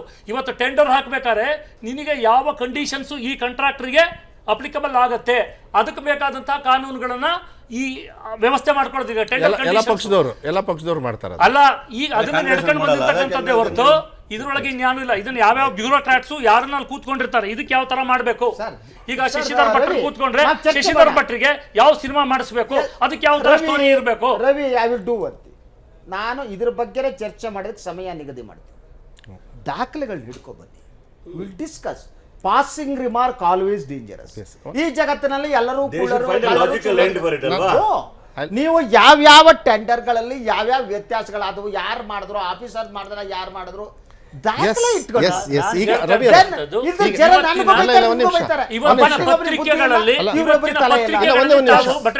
ಪತ್ರಿಕೆಗಳಲ್ಲಿ ತಾವು ಓದಿ ಏನ್ ಕೊಟ್ಟಿದ್ದಾರೆ. ಇವತ್ತು ನಿನ್ನೆನೇ ಈಗಾಗಲೇ ಸ್ಟೀಲ್ ಬ್ರಿಡ್ಜ್ ಅನ್ನ ಈಗ ಕೇಳ್ತಾ ಇದ್ರು ನಾಗರಾಜ್ ಅವ್ರು ಹೇಳ್ತಾ ಇದ್ದಂತ ಸಂದರ್ಭದಲ್ಲಿ, ಒಂದ್ ನಿಮಿಷ, ಕಾಂಗ್ರೆಸ್ನವರೇ ಬೇಡ ಅಂತ ಹೇಳ್ತಾ ಇದ್ರು, ನನ್ನ ಪಕ್ಕದಲ್ಲೇ ಕೂತಿದ್ರು. ನಿನ್ನೆ ಸ್ಟೀಲ್ ಬ್ರಿಡ್ಜ್ ಬೇಕಿಲ್ಲ ಅಂತ ಹೇಳಿ ಅಭಿವೃದ್ಧಿ ಬೇಕು ಅಂತ ನಾವು ಕೇಳ್ತಾ ಇದ್ವಿ. ಕೃಷ್ಣ ಬೈರೇಗೌಡರು ಹರೀಶ್ ಬೇಡ ಅಂತ ಹೇಳಿದ್ರು, ಮುನಿರತ್ನ ಬೇಡ ಅಂತ ಹೇಳ್ತಾ ಇದ್ರು. ಇದರಿಂದ ಬಹಳ ಗೋಚರ ಅಂತ ಹೇಳಿ ದಿನೇಶ್ ಅವರು ಕೂಡ ಬೇಡ ಅಂತ ಹೇಳಿ. ಕುಮಾರಸ್ವಾಮಿ ಅವ್ರು ಕೊಡ್ತಕ್ಕಂಥ ದಾಖಲೆ ಇನ್ಕಮ್ ಟ್ಯಾಕ್ಸಿಂದ ತಗೊಂಡು ಯಾವುದು ಕಾನ್ಫಿಡೆನ್ಷಿಯಲ್ ಆಗಿ ಇಡಬೇಕು ಅದಲ್ಲ, ನೀವು ತಿಳ್ಕೊಳ್ಳಿ. ಯಾಕೆಂದರೆ ನಾನು ಇದನ್ನೆಲ್ಲ ನಾವು ನೋಡ್ಕೊಂಡು ಬಂದಿದ್ವಿ. ಸಿ ಬಿ ಐಲಿ ನಮ್ಮ ತಂದೆಯವ್ರದ್ದು ನಾವೆಲ್ಲ ಉತ್ತರ ಕೊಡಬೇಕಾದ್ರೆ ಸಿ ಬಿ ಐಗೆ ಯಾರೂ ಬಂದ್ಬಿಟ್ಟು ಲೀಕ್ ಮಾಡಿರಲಿಲ್ಲ. ಅದನ್ನು ನಾವು ಹೋರಾಟ ಮಾಡಿ ಗೆದ್ಕೊಂಡು ಬಂದಿದ್ದೀವಿ. ಇದನ್ನ ಯಡಿಯೂರಪ್ಪವ್ರ ಕೈಲಿಗೆ ಹೆಂಗೆ ಬಂತು, ಆಯ್ತು, ಅವ್ರಿಗೆ ಹೆಂಗೆ ಬಂತು, ಯಾರು ಲೀಕ್ ಮಾಡಿದ್ರು, ಫಸ್ಟ್ ಅದನ್ನ ಇನ್ವೆಸ್ಟಿಗೇಷನ್ ಮಾಡಿ. ಇಲ್ಲ ಅದು ಯಾರು ಮಾಡಿದ್ದಾರೆ ಅನ್ನೋದು ಪಬ್ಲಿಕ್ ಡೊಮೈನ್ ಅಲ್ಲಿ ಚರ್ಚೆ ಆಗಿದೆ. ಡೈರಿ ವಿಚಾರ ಅಂತ ಹೇಳಿ ಯಡಿಯೂರಪ್ಪ ಅವರು ಈ ಟೈಮ್ಸ್ ಆಫ್ ಕಿಂತ ಮುಂಚೆನೆ ಆಗಿರ್ತಕ್ಕಂಥ ಅವಕಾಶ ಕೊಡ್ಲೇಬೇಕು. ಯಡಿಯೂರಪ್ಪನವರು ಇದನ್ನ ಡೈರಿ ಬರ್ತದೆ, ಹೊರಗಡೆ ಈ ವಿಚಾರಗಳು ಬರ್ತದೆ ಅನ್ಬೇಕಾದ್ರೆ ಕಾಂಗ್ರೆಸ್ನವರಿಂದಲೇ ನನಗೆ ಮಾಹಿತಿ ಬಂದಿದೆ ಅಂತಕ್ಕಂಥದ್ದು ಕಾಂಗ್ರೆಸ್ನವರೇ ಕೆಲವರು ಒಪ್ಕೊಂಡಿದ್ದಾರೆ. ನಮ್ಮನ್ನು ಕರೆದಿದ್ರು, ಎಲ್ಲ ಮಂತ್ರಿಗಳು ಹೇಳಿದ್ದಾರೆ, ನಿಮ್ಮ ಮಂತ್ರಿಗಳು ಹೇಳಿದ್ದಾರೆ. ಇದು ಈ ರಾಜಕೀಯ ಕಾಳಗ ನಡೀತಾ ಇರೋದೇ, ಇವರೆಲ್ಲ ಕೂಗಾಡ್ತಾ ಇರೋದೇನೆ. ಬಟ್ ನನಗೆ ಬಹಳ ಫನ್ನಿ ಅನ್ಸಿದ್ದು, ಈ ಮುಗ್ದಿದೆ, ಈಗ ಊಟ ಮುಗ್ದಾಯ್ತು, ತಕ್ಷಣ ಅಡುಗೆ ಮಾಡ್ರು ಅಂತ ಹೇಳ್ದಂಗಿದೆ ಇವರು ಯಡಿಯೂರಪ್ಪನವ್ರು ಆಡೋ ಮಾತು. ಇಶ್ಯೂನೇ ಮುಗಿದ್ಮೇಲೆ ನಾವು ಇದನ್ನ ಇಲ್ಲಿಗೆ ಬಿಡಲ್ಲ, ಆಯ್ತಪ್ಪ ಮುಗೀತಲ್ಲ, ಇಲ್ಲ ಎಲೆಕ್ಷನ್ವರೆಗೂ ತಗೊಂಡು ಅದೊಂದು ಮಂತ್ರಿ ಅಷ್ಟೇ, ಇನ್ನೇನು ಹೇಳಕ್ಕೆ ಏನು. ಪ್ರಿಯ ವೀಕ್ಷಕರೇ, ಇದಾಗಿತ್ತು ಇವತ್ತಿನ ಪ್ರೈಮ್ ನ್ಯೂಸ್. ನಾಳೆ ಶನಿವಾರ, ನಾಡಿದ್ದು ಭಾನುವಾರ ನಾನು ಬರಲ್ಲ, ಸೋಮವಾರ ಬರ್ತೀನಿ. ವೀಕೆಂಡ್ ನಿಮಗೂ ವೀಕೆಂಡ್ ಎಂಜಾಯ್ ಮಾಡಿ, ನಾವು ಎಂಜಾಯ್ ಮಾಡೋಣ. ಸೋಮವಾರ ಮತ್ತೆ ಬರ್ತೀನಿ. ಇನ್ನಷ್ಟು ಸುದ್ದಿಗಳು, ಅತಿಥಿಗಳು, ಜಗಳ, ಮಾತು ಎಲ್ಲ ಇರುತ್ತೆ. ಅಲ್ಲಿವರೆಗೆ ಬಾಯ್ ಆ್ಯಂಡ್ ಹ್ಯಾಪಿ ವೀಕೆಂಡ್.